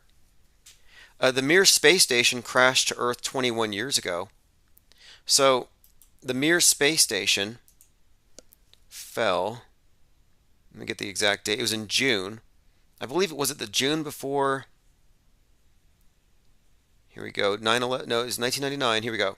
Continuous occupation ended in 99, but they delayed its fate until looks like 2001.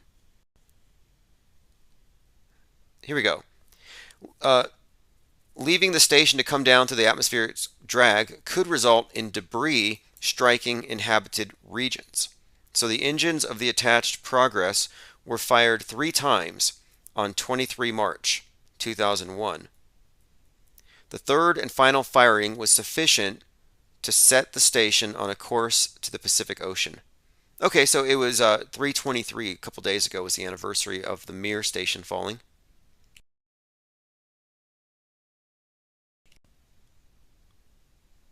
Alex Jones had a Sandy Hook deposition, and he was too sick to go, but then he hosted a show. So I think this might be looked at as a false claim. We'll see if he gets into trouble for it. Hopefully, that $165 million worth of sex scoop that he sold over the last 3 years is sufficient, to cover any fees or fines that he has to pay or damages. And yeah, if you didn't know, Super Male Vitality Plus, or whatever it is that he sells, is in fact the same powder, the same formula as Gwyneth Paltrow's Sex Scoop. Different labels, same producer. And he sold $165 million worth of this goop. Rich Flat says the weekly asteroid scare. Yeah, I commented on how NASA's 100% accurate with outgoing objects going out millions or billions or trillions of miles. Every time, 100%. They can shoot a probe with 100% accuracy any distance, but incoming, they're never right. Infinite Plane Radio. Hey. Okay, there we go. Hey, caller, what's up? Are you Mandela affected? Not at the moment, but that could change. Oh, yeah, it could change. Depending on my interpretation and everyone else's interpretation. You could open the fridge and your favorite food item might have a different logo. I mean, these things are possible. Everything's in flux. Nothing is stationary. Everything's always changing according to the Mandela effect. Did you hear the live stream earlier today when I was going through the reasons why I think the Mandela effect is a psyop? No, but I'd like to hear what you say about that. Well, basically, I think that the Mandela effect is a magic trick. It's a sleight of mind. It's a party trick, but it's taken out of context. And they use this little trick, which plays upon faulty eyewitness testimony and the influence of the interrogator. This is basically a mind game. And I think they're doing this in order to sabotage clear-thinking media analysts who notice that the news is fake. It's to drive us crazy, is what I think. Well, it's a little bit of baiting then, because clearly everybody's memory is going to be slightly off at a lot of these things, right? Some of these things aren't even that important to you, but then when somebody brings them up, you're kind of put on the spot and you feel like you have to know the answer, where in fact you really never cared and it didn't really matter that much to you, hence the sort of fog in it. Have you put the connection with Obama and his "I've been to the 57 states" comment? I think there's a parallel here between this, because I've noticed this with foreigners. They get taught that the United States has 52 states over and over again. And I think this is sort of a Mandela effect, where it's been repeated so many times it becomes a part of your memory. Whether it's true or not, it's kind of irrelevant. You were taught it, so it gets solidified. Precisely. Like you said, never cared. Like, you're put on the spot to answer an either-or question when it's not an either-or. There's an infinite number of possibilities, but they don't set it up that way. So they kind of force you, like an extortionist, to choose one or the other. And if there's not an opt-out, then by definition, it's an extorted answer. It may not feel like you're under duress, but it's like this is the interrogator bias at work. This is what causes wrongful convictions, faulty eyewitness testimony. And so you may not have cared about this or that logo or label.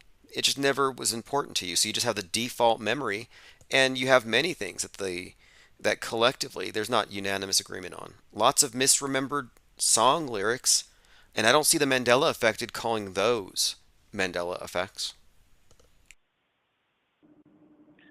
Well, the world's clearly a world of many and not a world of ones and twos, and we constantly try to narrow our decisions in between ones and twos, zeros and ones, red or blue, and it's it's such a pathetic simplification of what we're actually experiencing in our day-to-day lives.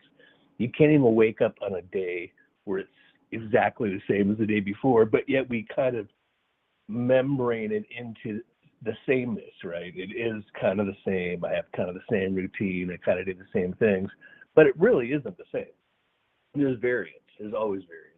Well, they don't tolerate ambiguity. I think that's what the thing is. Like sometimes, yeah, things are ambiguous. And if memories were perfect, we would all be straight A students. And the fact that you have F and D and C tells you on a multiple choice test, that we don't all have perfect memories. And I liken it to if you take a multiple choice test and you don't know the answer to a couple questions, but you can narrow it down, and then you make the best choice of the two based on a feeling and bias confirmation. That's kind of what the Mandela effect are doing. They're being called up on a pop quiz, and they didn't study for it recently, so they're coming up with their best guess, and they're trying to please the teacher, the interrogator, because the person asking you about a Mandela effect is always affected, so they have an agenda. They're trying to convert. You never find someone who's not interested in the topic trying to find out if somebody else has a discrepancy. I agree. It's a loaded question, like most groupthink operations. Just like our last 2 years of the bug under the bed situation.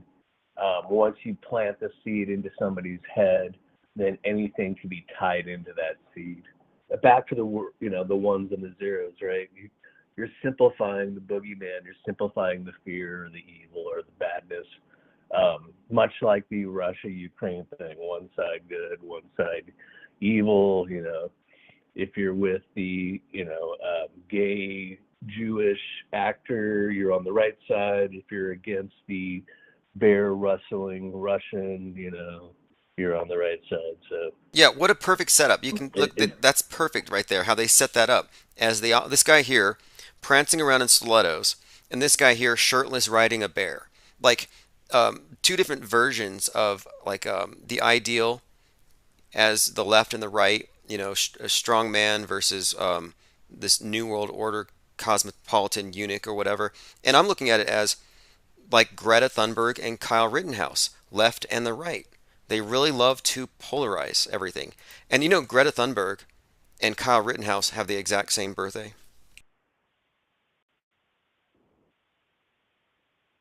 Not surprising. Oh yeah, I mean we're talking about the day and the year, January 3rd, 2003. Both of those political agitators on perfectly diametrically opposed sides of the fence of the political split. Yeah, they were born that same day, and that just suggests to me more than anything. Maybe it's just as a metaphor, or maybe it's intentional, but whatever. It just shows you that they want us to be looking in two different directions and to be staring at each other across a chasm at all times. And back to all sides being controlled. People constantly fall for their favorite actor, and there's so many variants of these favorite actors within the spectrums of each, if we have to keep it in this left-right argument. But there's more to it than that, obviously, than just the left-right paradigm. There's plenty of lukewarmers in the middle that need to be manipulated also. Yeah, well, it's interesting that you have the left and right, and you have a split, and you have people who don't consciously choose a side, but you can kind of see which way they're going based on their values or their attitudes. Usually it's the political footballs that give it away, and people line up so perfectly on these sides. It amazes me. It amazes me that if you're for open borders, you're probably for mandatory vax, and if you're against mandatory vax, you probably believe in the Second Amendment. And these are consistent patterns I've noticed. And the significance is this: borders that are closed relate to your skin that is closed. You don't want alien invaders. Your ability to defend yourself with a gun it correlates to your ability to have your own immune system versus the state defends you with its guns or its injected immune system. So I see this needle versus gun dialectic setup where the needle side is on the side of big government tyranny, benevolent dictatorship, whereas the other side believes in autonomous individuals looking after themselves. So it's a rift in society, and the vax issue just highlighted it. Well, isn't this what the controllers are actually masters of? Psychology and social psychology. I mean, they have it down to where they're manipulating the child in the womb before it's born under a certain pretense and astrological sign and so forth. And then when it's born, they can prod and poke and know exactly what that child's going to end up being. Like, they've been doing this for thousands of years, right?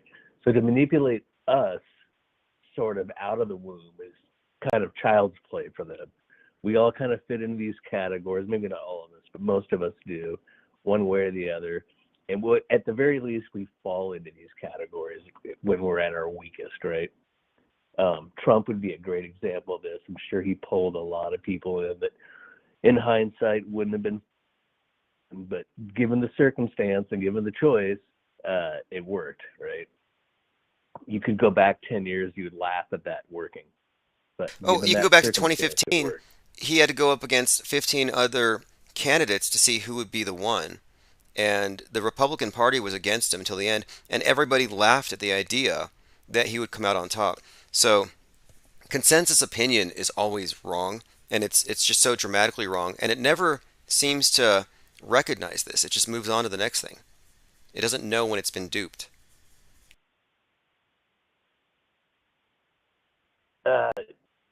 It doesn't know when it's been duped, but then it keeps going back to the same feedback loop of information to get duped again. And this is what we've seen for the last, in the short term, the last 2 years. It's a great example because it still should be in people's heads, even though I bring up examples 2 years ago and people say, what, that happened? So it shows you how quick they can move the ball and change people's perception. But the last 2 years are proof both sides are working together. There really is no left and right. They both push the ball across the, first down marker, goal line, whatever analogy you want to use, together. And when you bring this up to people, they still get into their left-right team narrative on it, right? And well, there's the hardest thing to break through. There's a relationship that people have with the media. It's a codependent relationship. The news media, in addition to being a liar, is a narcissist. And the people who believe it and follow it, who are attached to it for their information and their worldview and their sanity, they're codependently in bondage with it. And so it's normal for the abused to constantly go back after they've been lied to. And could we call them codependent narcissists? In a way you could. And they're trapped in a cycle of abuse. And we could call it the 24/7 news cycle.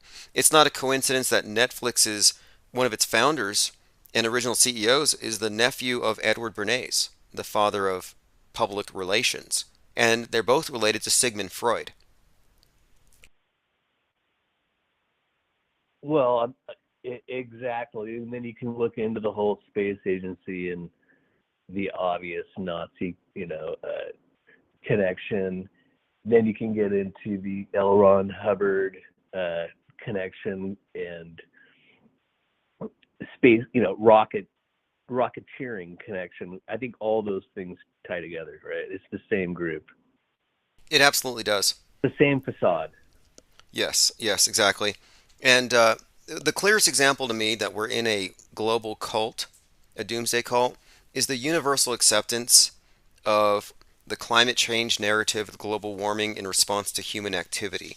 They needed to replace the God that could punish the sinners that the priests were the spokesmouths for. Well, they have, and it's the globe. And so the scientists have the globe as this volatile thing. It's both fragile, but it could also kill us if we don't adjust our behaviors.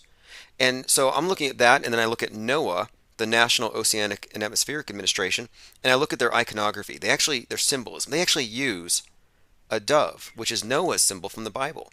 So, they've actually taken ancient myths and grafted them onto the modern mind. So the modern paradigm is actually quite superstitious and archaic.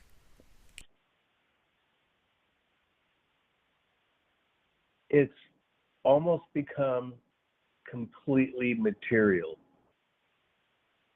The level of spirituality, if that's the word we're going to use, is almost non-existent in modern culture, at least in the United States.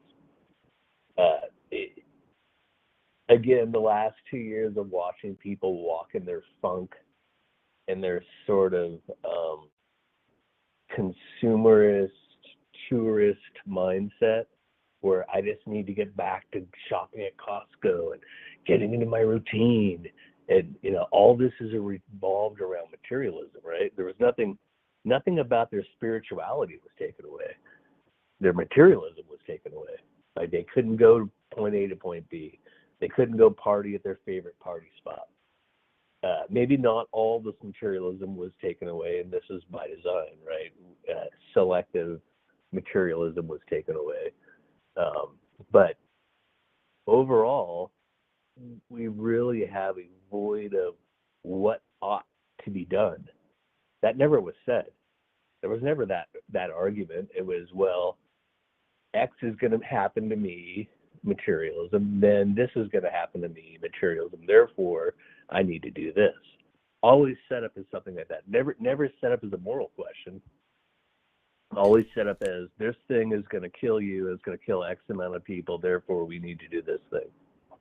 Well, Easter 2020 was an eye-opener for me. The whole Holy Week, Easter season, and then after that, I'm like, wait, look who's staying home. All the churches are basically, for the most part, kowtowing to this thing. I mean, you had a few renegade preachers here and there, and this was also very psyop-y.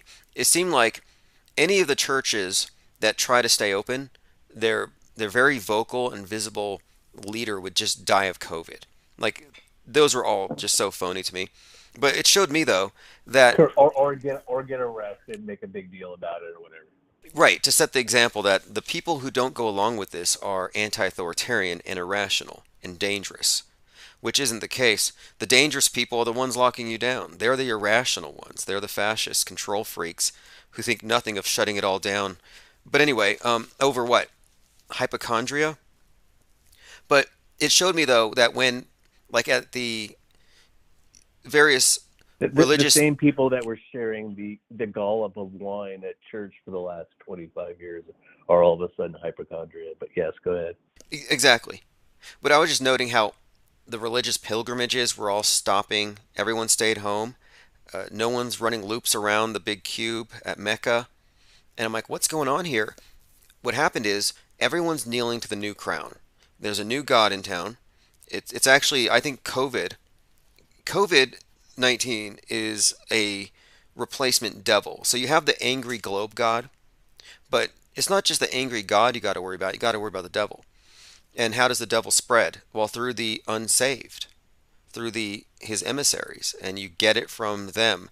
And so I think they use COVID as a way of reintroducing the concept of tangible evil that you have to cleanse yourself against. Hand sanitizer is just a modern replacement for the holy water in this context, where to save yourself from this, you needed this like ritual you could do.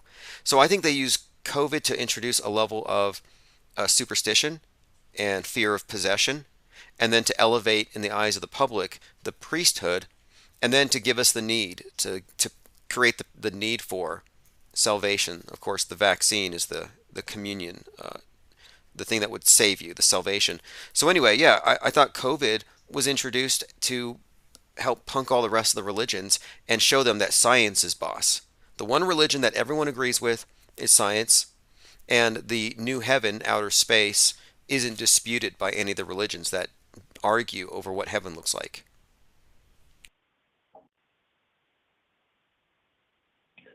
And that would be sort of a parallel to their god Moloch, also known as the Canaanite El Saturn, right? We brought up Saturn before. The parents of Zeus and Jupiter, right? Horus. So impregnated at the first light by the rising sun. So that's basically the story of Easter for the occult, right? And this is Easter coming up. So their Phoenician god Ishtar, the goddess of the grove, has Oh, hey, I'm glad you brought that up. Your phone got cut off, but Easter's coming up, and yeah, take a notice to the colors.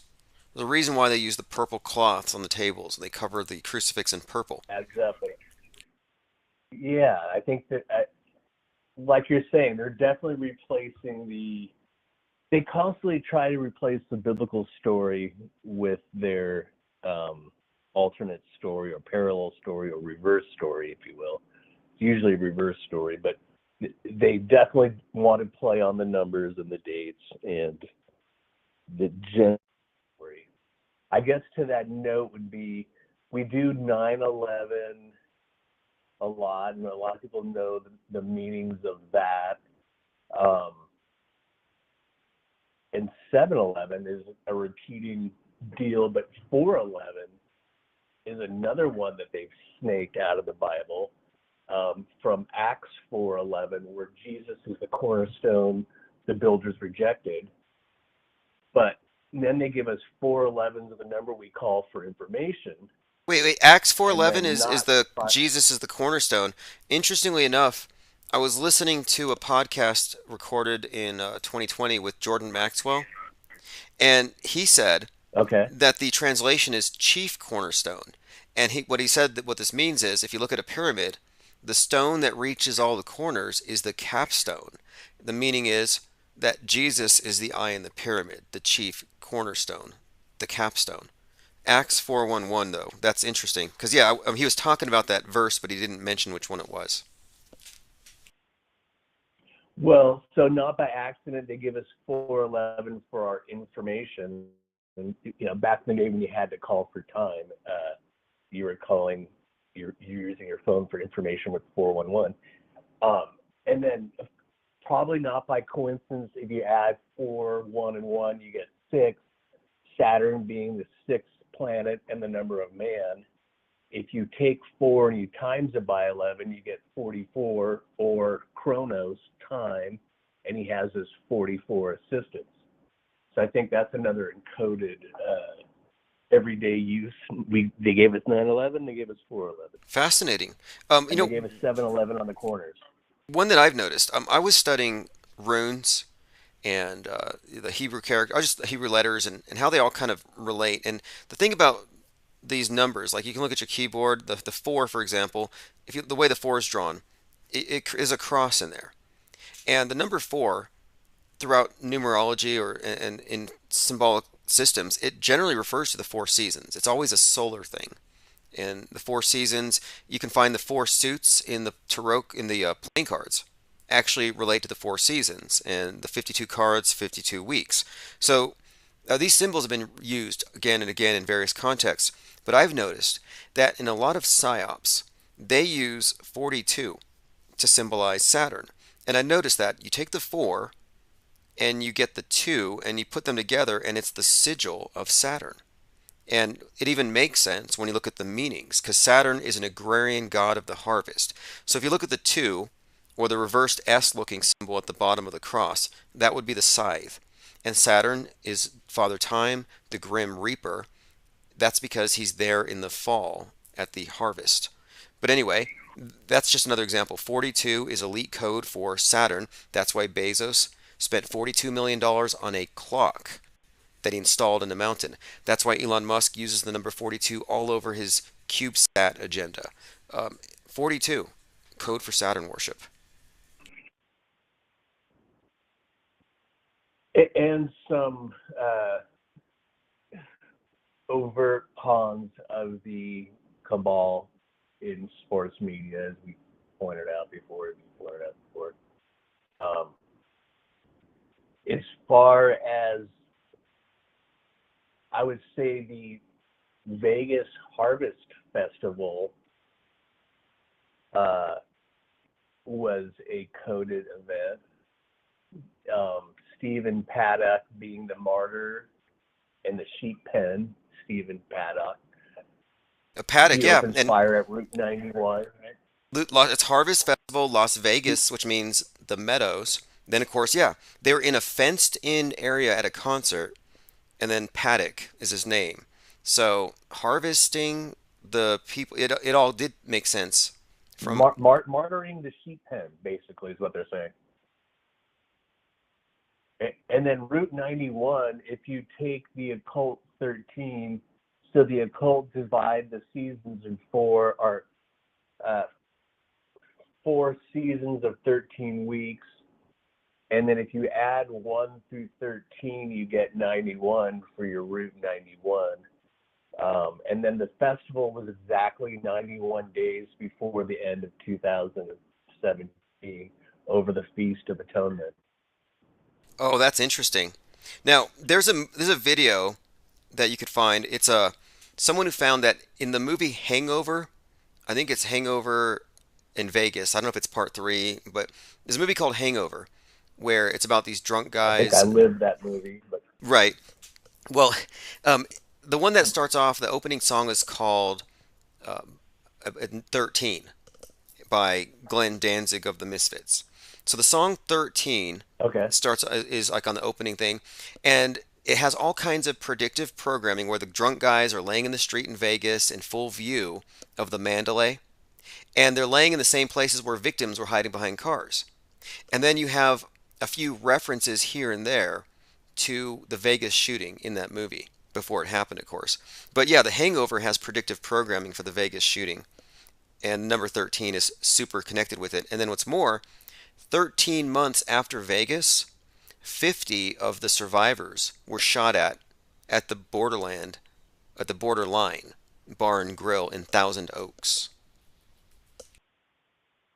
So that's all fascinating. I didn't know the first part of that. The second part I'm aware of. I'm actually familiar with that area, and I've actually been to that location before it was the border. Big boy back in the day. And I think the interesting thing about that incident is two things, or three things I'll point out. One, there's a magic bullet, so there's less shots fired than people killed. There's the obvious Freemason actor, Kushner, what's his name? Kind of fell out of grace with the Hollywood crowd. He hasn't really been anything for a while. Not Kushner. He was boyfriend with Demi Moore for a while. Yeah, I'm thinking Ashton Kutcher. Isn't that him? Ashton Kutcher? Okay.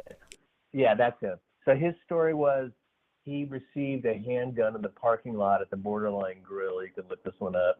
And he felt bad about it after the shooting. So he was supposed to be the point man, guns advocate, or gun, limit guns guy on the scene. It didn't possibly quite work, I guess. Maybe that one didn't work.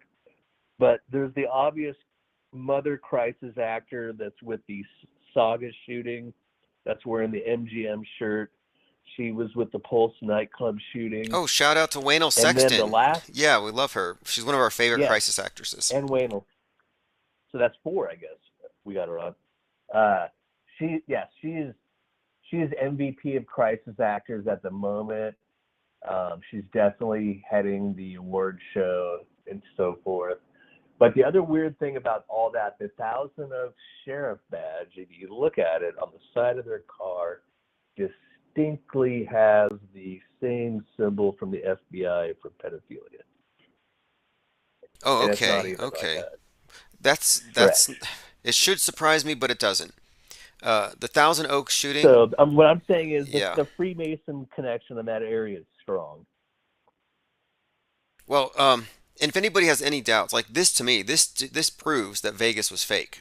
Because 13 months later, 50 of the same people are shot at again. And what's more, concurrent with the second shooting, there was a drill going on at the same time. Which is usually whenever you find out there's a school shooting, the first thing you do is, were they doing drills the week before? Or the day of, with Parkland? Well, in this case, there was a drill for a Vegas-style shooting going on during the Thousand Oaks Borderline Bar and Grill shooting, with an identical number of victims. So you can find newspaper articles about it, and they say it was an eerie coincidence. Well, that's just one eerie coincidence among hundreds with this particular series of events. Oh, look at this guy in the chat. He says, listen to this. This is how you know. These people will lie to defend the matrix of lies reflexively. He says, I went to high school with a guy who got shot and killed at Pulse. Like, I guarantee that he couldn't type the name because he would have to make it up. The Pulse nightclub had 300 people inside, but only 7 cars outside. So you talked about magic bullets. Well, what about magic LGBT clown cars where 400 people fit in a car? I mean, how do you explain that? An empty parking lot and a packed nightclub? No way. I wouldn't I wouldn't say nobody dies at these events ever. I think the Vegas thing, there might have been some actual gunfire. Some people might have died. Some people might have died coincidentally that night also and got thrown into the tag. I would say I don't want to overstate and say nobody ever dies. Well, wait, there's a good point here that you're bringing up, though.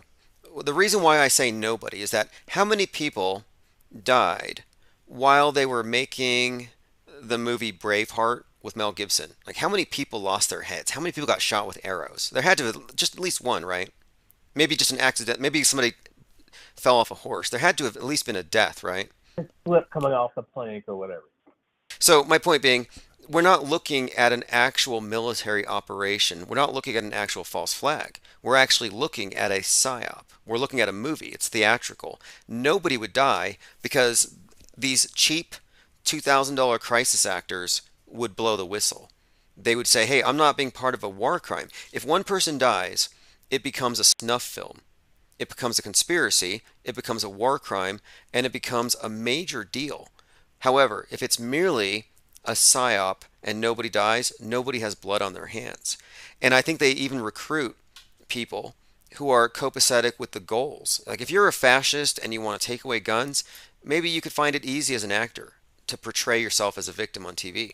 But you certainly wouldn't stand by and let somebody get their head blown off to score some political points. So no, I don't think there's any murders concurrent with psyops. I think it would contradict the whole thing. I have a good friend that knows somebody that died in Vegas on the Vegas harvest thing during that date. The thing is, everybody, he wouldn't be lying. Everybody knows somebody who has a friend who knows somebody who died at this or that event. And I'm saying, if there was one crisis actor, it was all crisis actors. There's no middle ground.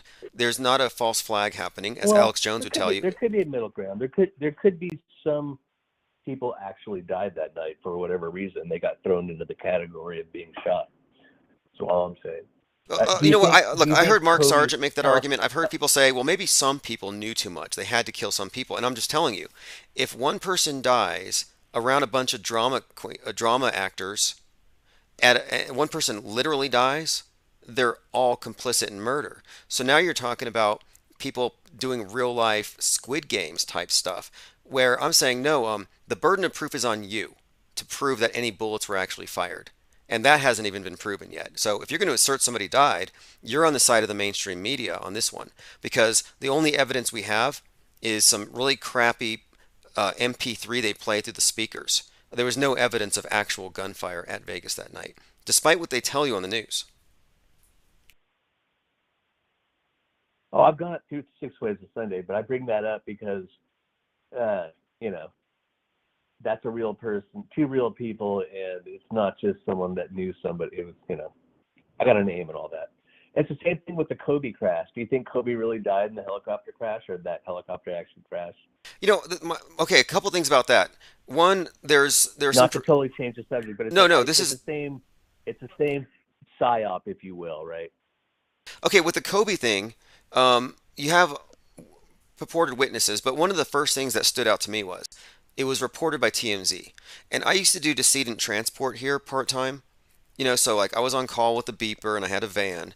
So the OMI, Office of the Medical Investigator, would call me or beat me when I would have to go down to wherever somebody crashed or suicided or somebody got shot, and I'd take the body over to the morgue. Right. Now there's a process where first there's the death, then there's the police show up, then the media show up, but next of kin have to be notified. And the idea that TMZ would look at a burning pile of wreckage and then report the names of the deceased, that would never happen. It was just totally out of the order of operations, and there's no way they could have known who was in it or who was dead. There's just no way, not from that distance. And so I just think that the story was actually pushed by TMZ first. And I notice a lot of these psyops that involve celebrities don't play out like regular crime scenes or accident scenes. So I just thought, it doesn't make sense. There's no way anybody even identified a body to actually make a headline story about it right that time. At that time, it was staged. Then he's buried in Corona del Mar. I mean, there are so many examples of Kobe Bryant dying in helicopters, in predictive programming, in commercials, Oh in yeah, a cartoon, Legends of Chamberlain Heights. I mean, the idea that he actually died is contradicted by all of the predictive programming. And do you know who the last person to interview Kobe Bryant alive was? Steven Jackson. Steven Jackson, George yeah, Floyd's exactly. twin. What are the odds? And he passed the mantle to LeBron, if you will, on his social media that evening. Or Wait, LeBron this did, is one or the interesting. other. We have two people in D Live that are connected to these events. What are the odds? And they're listening to Infinite Plane Radio. One guy in the chat here says he knows somebody whose cousin's MMA teacher was on that helicopter trying to hitch a ride and died that day, not fake. So, So the funny thing is, the same guy I was telling you about Vegas that I trust, went to the Kobe Academy, knew one of the parents, and they supposedly were on the helicopter, and they reported as dead and they're missing. So you're one person So there's removed. another one. You're one person removed from two major league psyops, like actual victims. Vegas and the Kobe thing. Like you're basically one hearsay away from it. Like that's like one person could tell you something and then you would have your Well, confirmation. they could be duped also. I'm not saying that they couldn't be, but I'm just trying to play. I'm trying to play the looking for the truth here. Well, looking for the truth I don't starts wanna with correctly establishing who owns the burden of proof on an extraordinary claim. And the extraordinary claim put forth by the media is that this shooting happened the way as presented.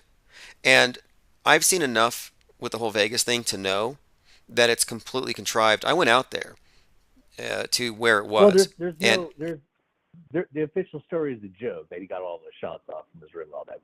That parts were not, But for some weird reason, a lot of truthers have a hard time letting go of all the death. Like you're like, nobody died at Boston, nobody had their legs blown off, and they're like, no, don't take that away from me. It's like, look, you're gonna have to let it go. They're psyoping you. There were no victims, and I'm sorry if it bothers you that these people didn't die horrible deaths, but they're still alive and they got paid. Right. They want to believe that there's actually the covert operations going on and that they're being foiled once in a while, and sometimes they're being taken off. When in reality it's all a stage. Except for, like I'm saying, the rare cases where somebody dies during the stage. Okay, so it looks like Lonely Chef in chat might have been there at Pulse during the shooting. Oh no, he's not claiming that. Okay, here's the thing. He says he lived in he says I lived in Orlando, so it wasn't fake. So if you live near a psyop, it's gonna feel realer to you. It's just this weird phenomenon I've noticed. Like, it had to be real. I was there. You weren't there. And you know what? There are all kinds of liars. I used to live right down the street from where Kobe crashes, and doesn't mean I believe it's real. But I'm also trying to bring you every bit of information that I have on it.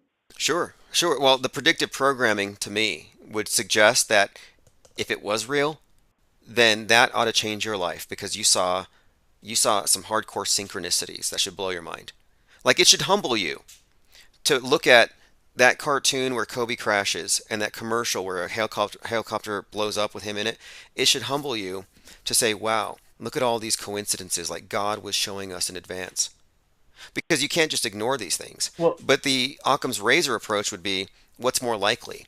That we saw some miraculous premonitions or predictions just occurring in the media, or that this is all a psyop.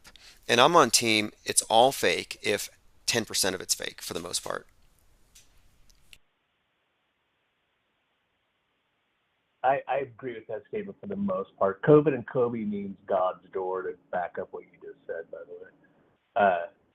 And we all know where Satan's holy door is in the anatomy. Not a surprise that sodomy is derived from Sodom to burn as in lust described in Genesis 13:13 and Romans 1:27. Interesting. So yes, that was a spectacle. It was burning the Kobe of God's door. There was definitely 3 predictive programs with him. There was the cartoon, the animation, where he dies, and they say, "Hey, pass the ball," and they say, "Hey, Let me run this by you pass the too. ball." So his last interview alive with Steven Jackson, the twin. Again, Steven Jackson, Yeah. 42, twin of George Floyd. At the end of the interview, they did a Masonic grip, not a handshake. It was specifically a Masonic grip. So you see the symbolism, the predictive programming, all the hallmarks of it being a psyop. So that removes all the doubt to me that this thing was a real thing. But it gets deeper because his 42nd birthday was celebrated posthumously by the NBA, and this was in August of 2020, Kenosha Week. They called it Mamba Week. So for Mamba Week, they're celebrating Kobe's 42. So he's 42 now, like his twin, like George Floyd's twin, Steven Jackson. So I see this 42. Well, at that same time, the MLB was honoring Mr. 42, Jackie Robinson. So the MLB had nothing but 42s.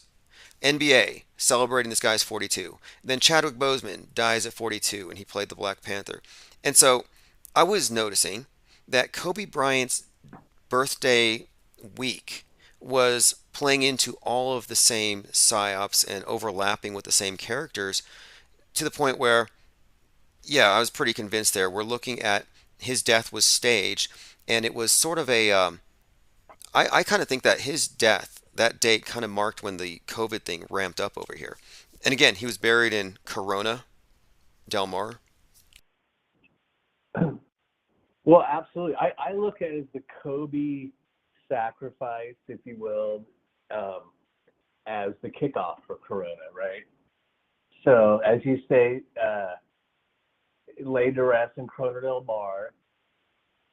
It means God's door, aka Babylon, right? So this is definitely from the occult. CV equals 322. We just had 322. This is the Brotherhood of Death, snow name for Genesis 3:22, and not so coincidentally, universal health care was signed into law on Sunday 3/22 at exactly 10:22 Eastern, which so happens to be 3/22 Universal Time. Wow. So we have a 3/22 COVID connection. Time control. I talked about 33-year-old martyrs that they love to flaunt in our face. I was talking about the scientist martyr in Moonfall. Well, the guy who blew the whistle about COVID in Wuhan, his name was Wee Lion. At least that's how it's spelled. 33-year-old. These patterns that we're pointing out, the timing of things. To me, this just shows the obsessive and tight control that they have over the nuance here.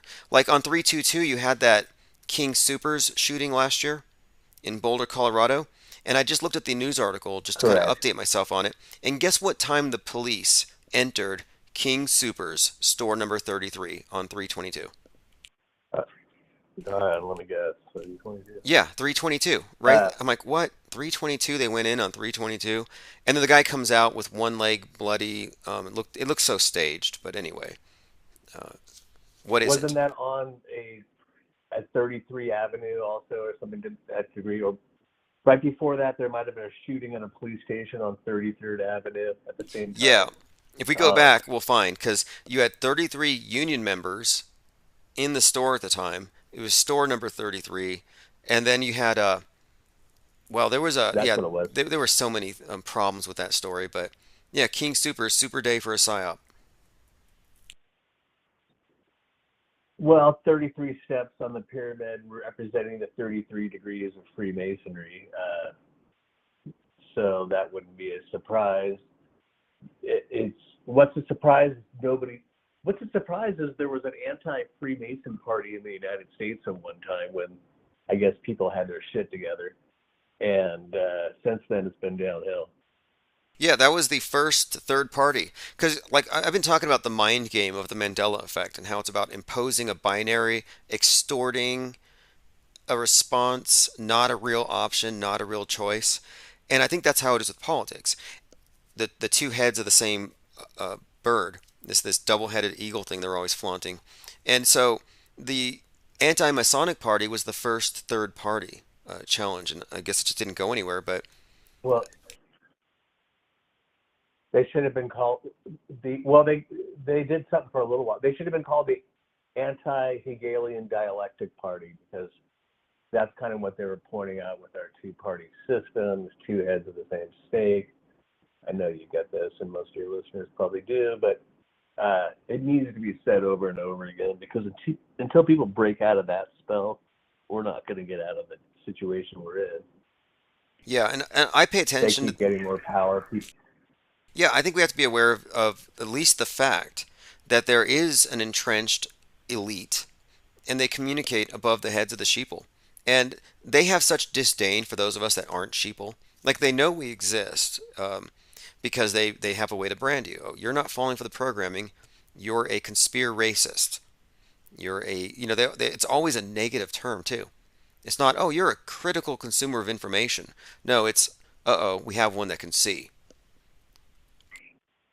I've never been called a free thinker, but been called other things. Yeah, I've been pretty much quiet about most of these things, because it's just, you're not going to reach a receptive audience if people are true believers in the world stage as presented. But most of my research was stultified by a lack of people, in proximity to compare notes, because it's like a puzzle with a million pieces. You could spend a lifetime on it, maybe you'll get it done, but it helps to have other researchers and a research pool. And that's what's happened in the last few years. And I think that's why they've had this internet clampdown on YouTube and other sites. It's because you're having communities of people forming a people's media out, and it's truly decentralized. And so the best they can do is gatekeep it and use a lot of shame tactics and cult tactics to corral stuff. But anyway, it just seems to me that this idea of a new world order, it's just like what Joe Biden said it the other day. It's so commonplace. It's not even shocking to hear anymore.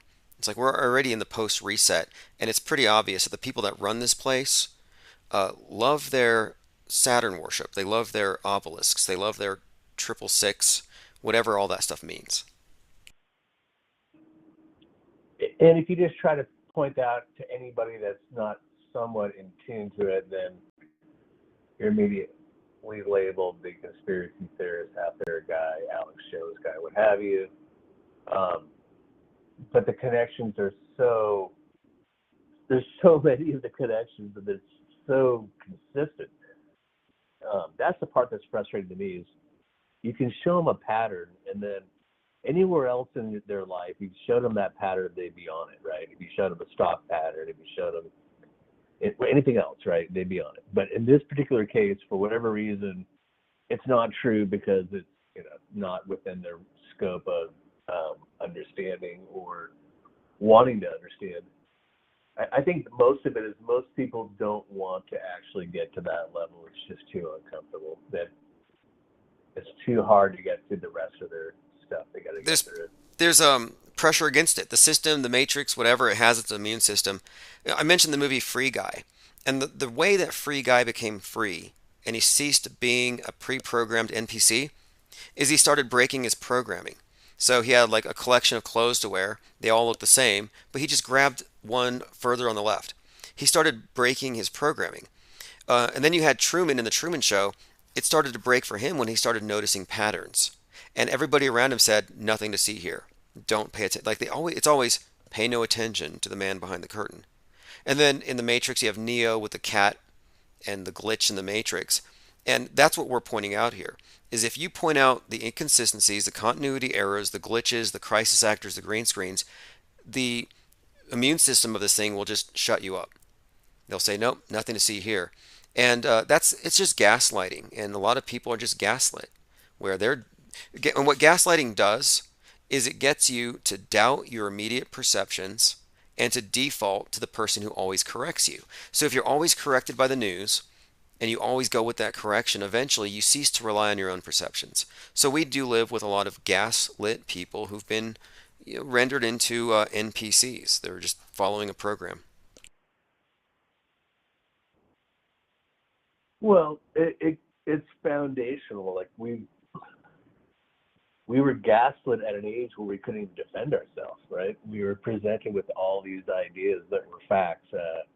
Spinning ball, dinosaurs died from this big spectacular thing. You came from a hairy monkey. And that was all before I could actually make my own pancakes. So that was just instilled in us. The 13 colonies, Benjamin Franklin was a good guy. He didn't actually fund Washington to set up a war against the English that was as fake as the Iraq War. No, it was this big spectacular uprising where we were founded into, freedom, where we then made a constitution that enslaved you for the next 240 plus years. Proving this was the Civil War. But, the English gave up as easy as the Iraqis did in the Iraq War. And then who owned Iraq after, we know who owns Iraq, the Zionists, but the same people that went to war with Iraq. Same idea. And the same Zionists actually went to war with America, but it wasn't a war. Now, you mentioned Yeah, 1776, right? And on the 22nd of last month, Pluto returned to the point where it was on July 4th, 1776.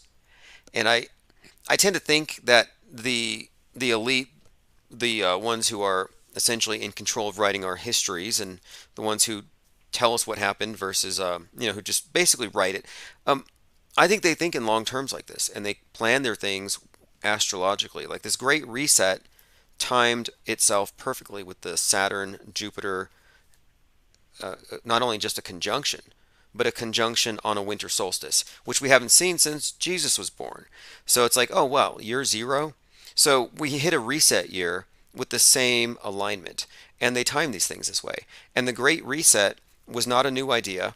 The occultists, the Thelemites, refer to it as the Great Work, to burn down the old age and build back better. And that's what's happening right now. The Great Work is being realized. That's what the Great Reset actually is. Well, the great work of the Freemasons, which, long considered Saturn's cube or Metatron's cube to be the prison of Satan himself, right? Or Abaddon, the destroyer, Trump's apartment.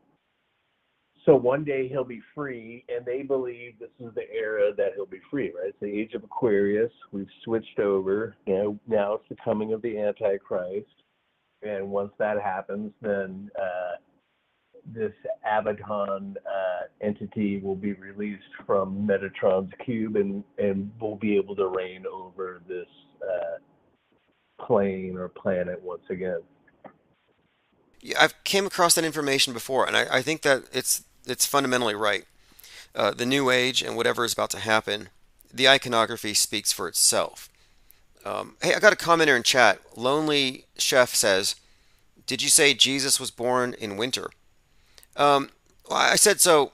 That's kind of the belief. Christmas, it's a belief. You might have a different belief, but you don't have different facts. And I don't have any facts. I just have the story that's based on the sun's personification. And look, there are many, many, many people who are in denial that Jesus is a sun personification. And you can die with your faith intact. I'm not trying to challenge that. Believe what you want. I'm just going off of facts. And the facts speak for themselves. The belief thing and the fact thing, this is a very touchy subject. But, when it comes to the news media, I think they've managed to restore sort of religiosity about beliefs. Like, you don't believe the news. That's a problem. Well, the believers don't have any facts. So, to me, that's a problem. So if I offend somebody because of their beliefs, it's like, well, we're not really about treading carefully over beliefs here, because the world is full of false beliefs that have been deliberately sown, and we're just trying to get to the truth. So hopefully the truth isn't offending anybody here.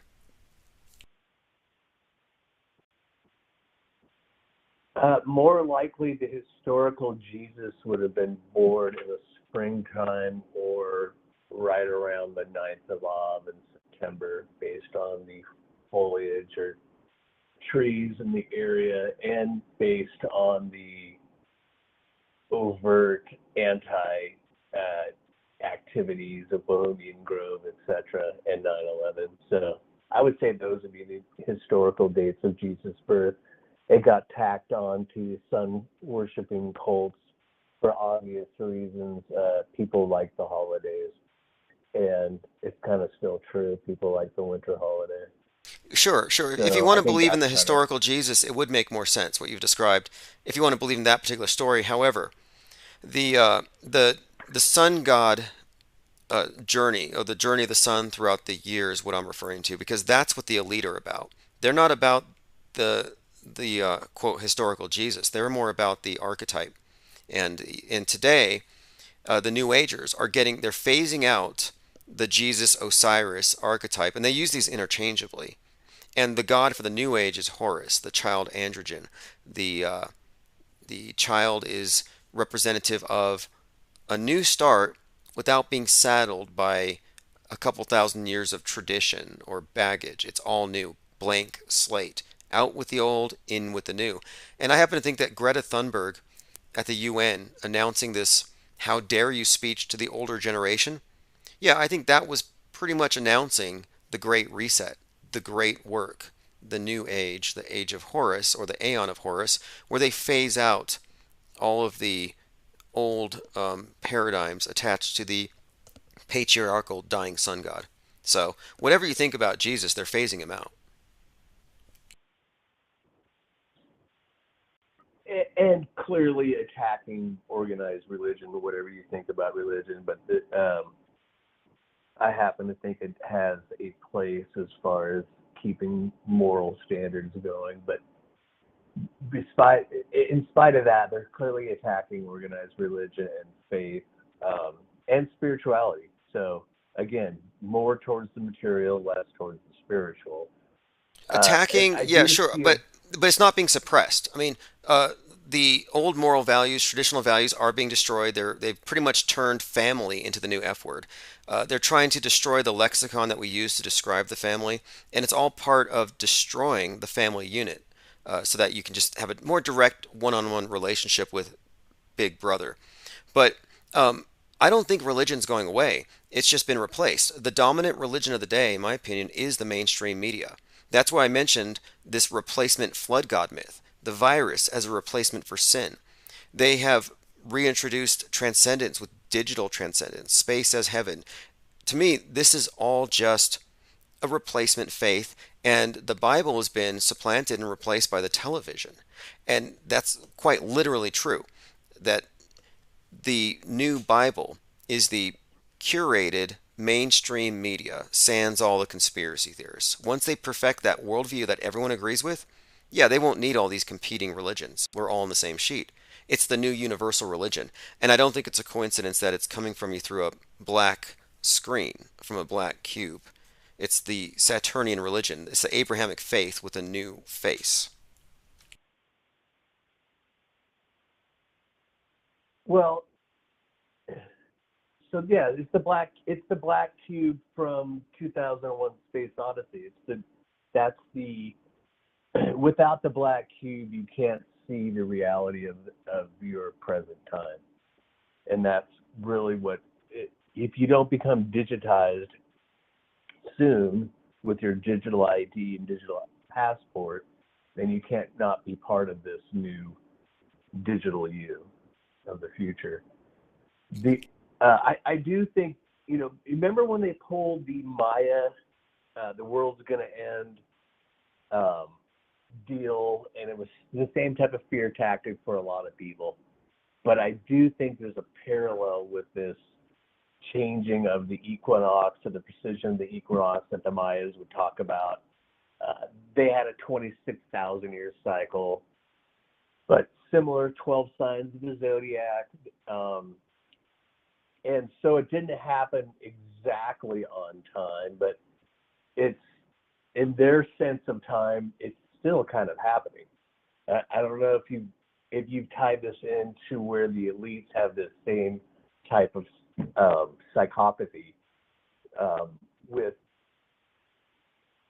their timing of things. Well, from my background, words, not date. I learned about this procession of the aeons and this New Age thing from my own investigations into this area. I was involved with the Thelemic cults right after I left the military. And I didn't spend a lot of time there, but I just long enough. And it was even during the initial interviews before they ever took me in, where they explained to me that we're processing out of the Aeon of Osiris, and the great work is the tearing down of the old structures. And then it's the whole phoenix was explained to me. And the phoenix is synonymous with the dove that shows up after the flood. And the symbolism here is a reset. So I was already getting prepared for a reset. I was told by these individuals that the New Age represents a paradigm that is a perfect mix of male and female. So instead of being male dominated, it'll be not hermaphrodite, it'll be a perfect mix of male and female. Androgen was the term. And they described the New Age would be the age of Horus that the Egyptians venerated as Mars. So I'm like, wait, the space age going to Mars, this whole Mars program, and SpaceX with their Falcon. Falcon is the representative of Horus. So Falcon going to Mars, the symbolism is 100% intact, and it goes all the way back to Jack Parsons, the American counterpart of Aleister Crowley, bringing in the New Age. And Crowley talked about that his work was actually just the rediscovery of the Sumerian Babylonian tradition. And I think that's what we're seeing.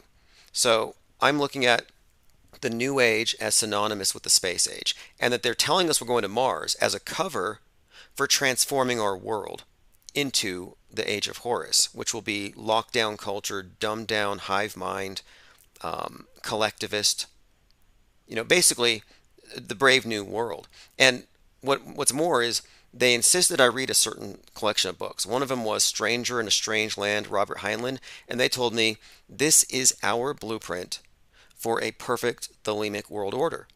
And that book, Robert Heinlein, is about a Martian coming back to Earth. And basically they have this world church now. But Robert Heinlein had a literary club in Laurel Canyon. Among its members, L. Ron Hubbard, Jack Parsons, among others.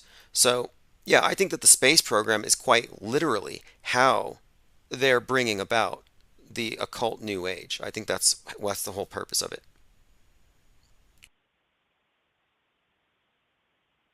The other two more characters on Laurel Canyon, you have the Doors singer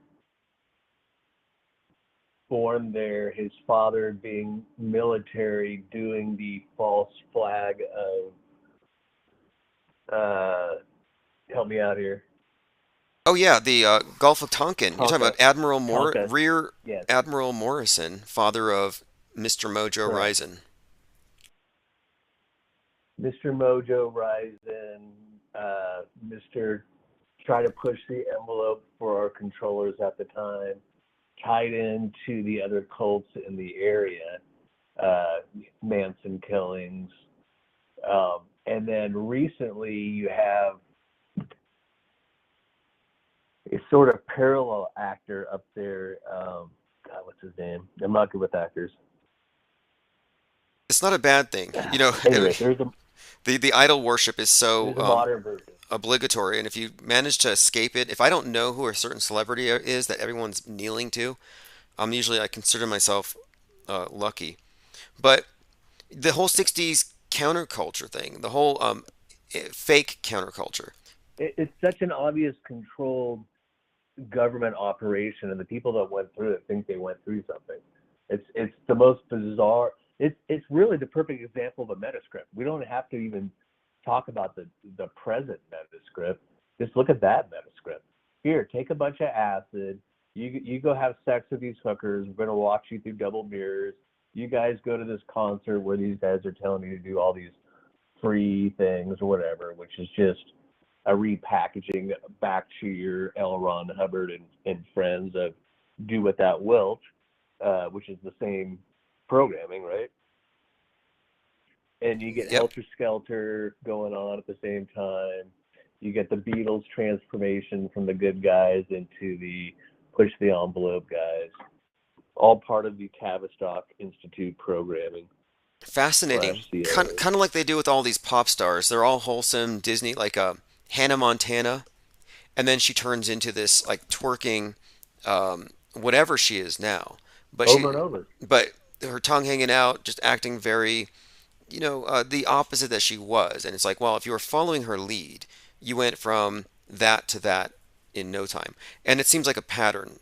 And they know that human beings are that we follow people. A lot of people are just they just follow their idols. And Back to the image on the TV.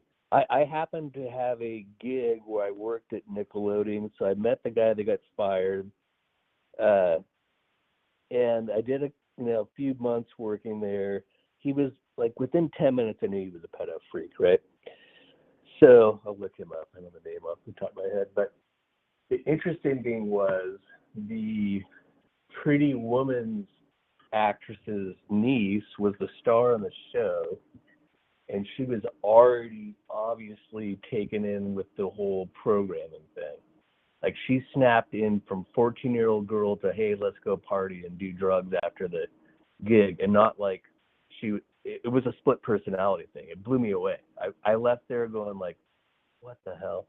What just happened? And then years later, after putting all this together, I realized, okay, well, she's just like her mom. She's in that thing. They get programmed. They get abused early. Britney Spears was another one that got pulled through there, right? yeah, and the photos of her. yeah, Britney Spears has been saying some bizarre things lately. She says that she was subjected to, I think she even said Illuminati rituals. She claims they took 8 gallons of blood from her a week, which I don't know if that's possible, but she claims they were literally sucking her blood and controlling her.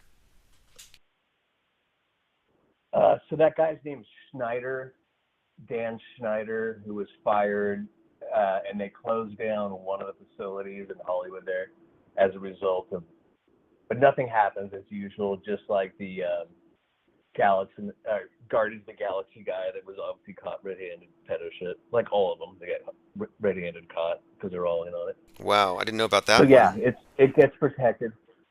Huh? I didn't know about that one. I mean, Guardians of the Galaxy. wow. One? Yeah, I didn't know about that. I heard that at Disney. I mean, yeah, I constantly hear these things.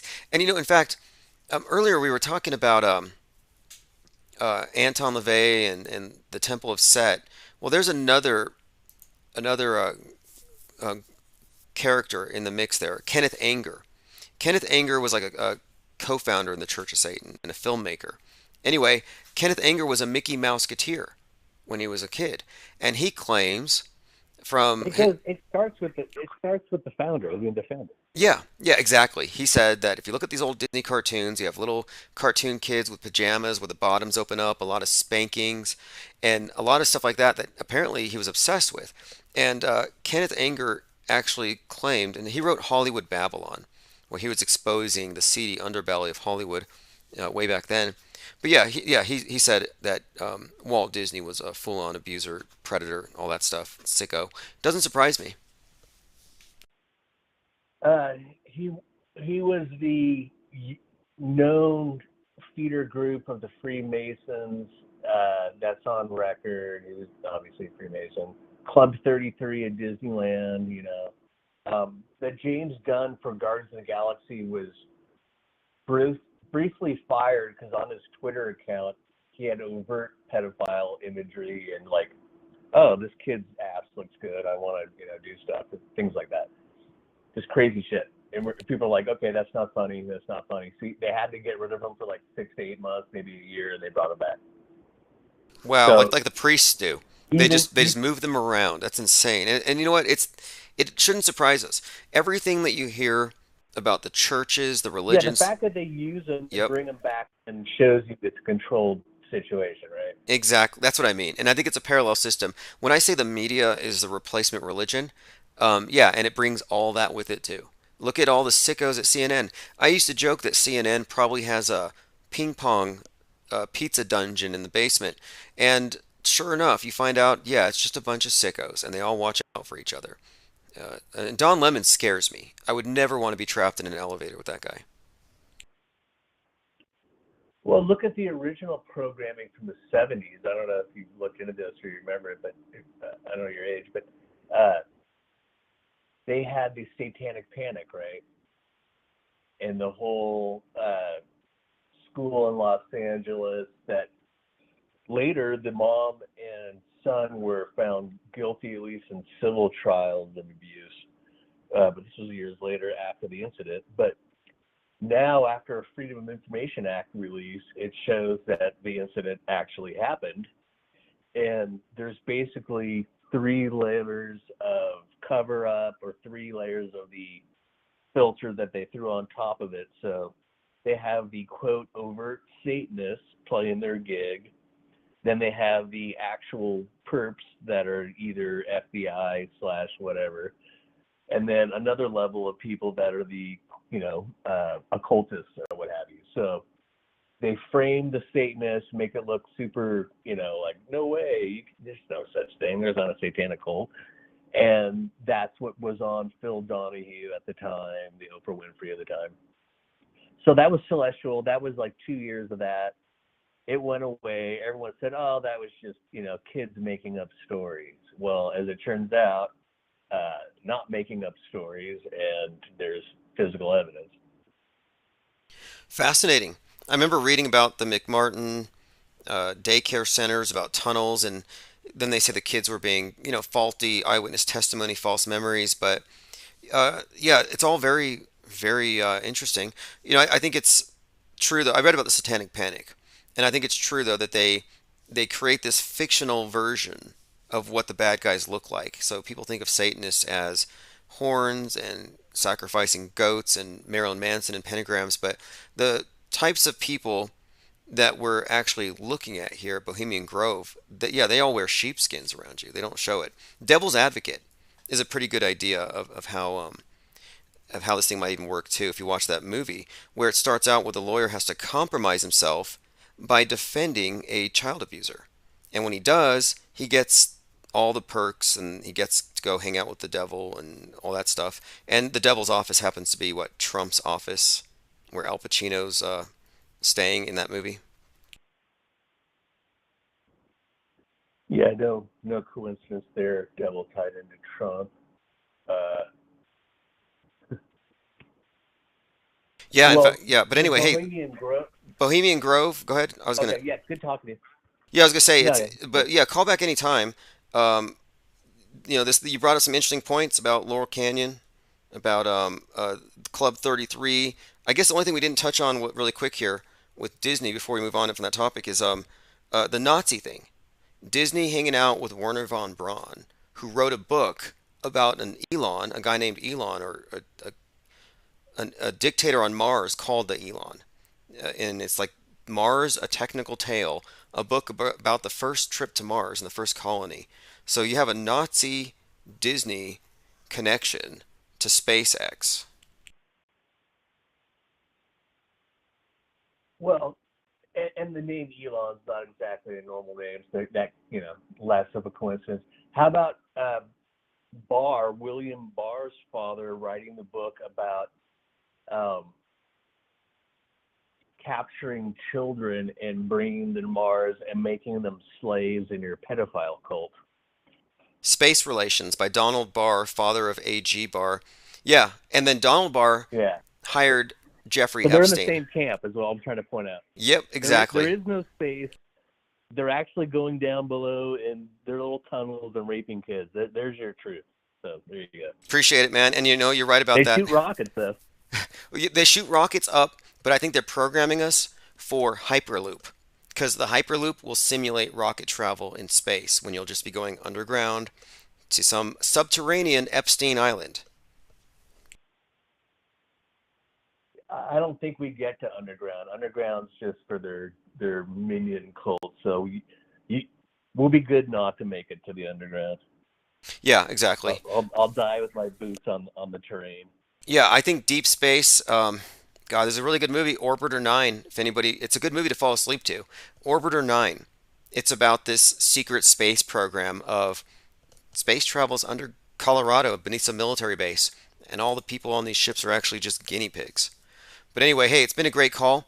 We'll probably do live open calls a little bit earlier tomorrow, but anyway, appreciate your time and all of your comments and everything. All right, Kim, keep up the good work. Cheers. Thank you. Have a great night. All right, we've had some excellent callers tonight. Let me go ahead and see what we've missed in the chat. Apparently, there was a Q-friendly person who didn't call in. Somebody mentions, oh, okay, a couple other things. We're talking about a little bit about William or Donald Barr.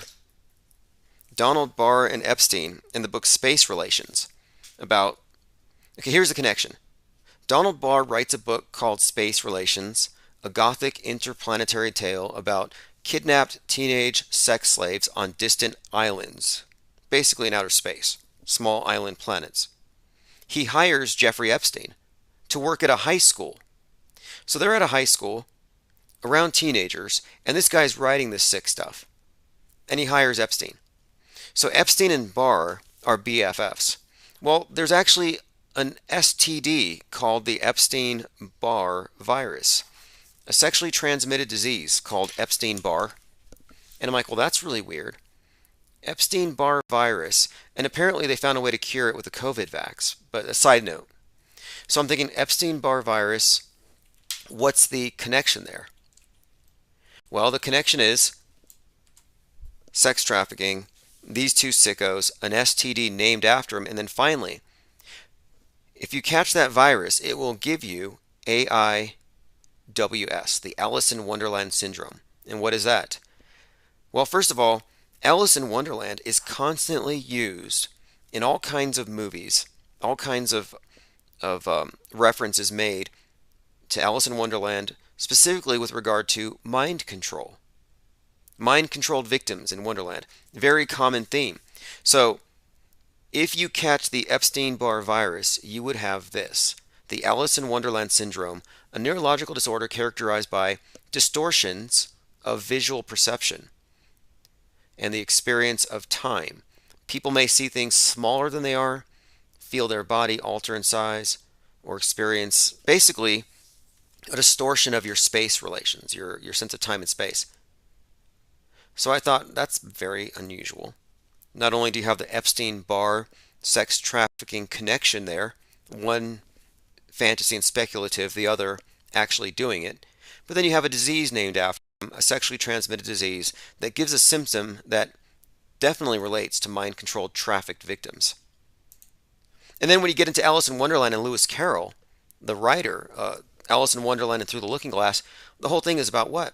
Subterranean space travel, zero-G, falling down that hole into Wonderland. And what's more, Lewis Carroll was the first one to posit the idea of traveling in a vacuum. He said if you could drill a hole connecting continents and suck the air out, you would be able to have frictionless travel through the Earth. Someone later expounded on that, and they did the calculation, and they said that you could go through the Earth in 42 minutes. All right, let me see in the chat here. Jared Board says, it sounds like doing LSD. It does. That's what I'm talking about here. I'm thinking we're looking at drugged, mind-controlled victims being referenced here in some way. None of these connections are coincidental. All right, I'm going to go ahead and turn it back over to the 24/7 live stream here in just a few moments. I believe we've covered most of the things I wanted to talk about today. A tiger named Putin. Yes, a big tiger named Putin died today. Is that foreshadowing? Is that a hint? He was born in 2009, so it lived a typical age of a tiger. I would have thought longer because of the captivity, but anyway, the name was Putin, and it was during a routine procedure. And so I'm thinking, wait a minute. It was happening during a procedure. That's a little suspect. All right, get on the newsletter if you haven't. I'll be posting some updates about a lot of things, and on the last newsletter, I posted a link to the Jordan Maxwell podcast, the last one that we did, or one of the last ones. So I might actually just play that again after this here shortly. I'll put it into the playlist. The new Batman movie, if anyone hasn't seen it yet, the Riddler is Q. So I'm following that narrative. It's noteworthy that the day the movie came out, 3/4, Joker, the Boston bomber, had his death penalty reinstated. I mean, what are the odds? Joker, Batman, death penalty reinstated on that day. Theme is food shortages in the news today. Right. Someone is yeah, that's probably getting us ready for Soylent Green. Clockwork says I was hoping for Ron Watkins to call in. No, he didn't call in. I did touch base with him. We'll probably do something tomorrow. So get on the text message notifications. I didn't have any credits tonight to send out text notifications, but I will by tomorrow. So if I do get this interview with this person, I will definitely hit you up. Also, I have a commercial here I'm going to close on before we go. This is 1984, Fruit of the Loom. There's no cornucopia on the tag there. So this contradicts the conspiracy theory that the Fruit of the Loom used to have that you used to have a cornucopia in your pants, Brian Stavely. Anyway, we did spend a lot of time today talking about the Mandela effect, and I was doing all kinds of research. I found evidence that Ed McMahon was with American Family Publishing. He didn't like mix-up. Meatloaf was always Meat Loaf. Nobody ever called him. What a fabulous vacation! That was a year ago. Hey. Okay, this is a commercial from. This is 1984. It's an underwear commercial for Fruit of the Loom, and you'll see the grape, the apple, the banana. There's the Fruit of the Loom, guys. And there's no cornucopia. Again, the Horn of Plenty might. I bought you this Fruit of the Loom underwear on that trip. How are we holding up? Terrific! Our super seams keep us strong, and our super band waistband keeps snapping back. Wash after wash. You fellas really last. Next vacation. Okay, so my point is this. If the Mandela effect is real, even though the logo changed and the cornucopia is taken away, there's no place here where a cornucopia guy would fit. What would a cornucopia costume look like? Like there's no place for it. Like with many of these so-called Mandela effects, you just scratch the surface a little bit and you'll see that there really isn't any reason to jump to that radical of a conclusion, that you're looking at something supernatural.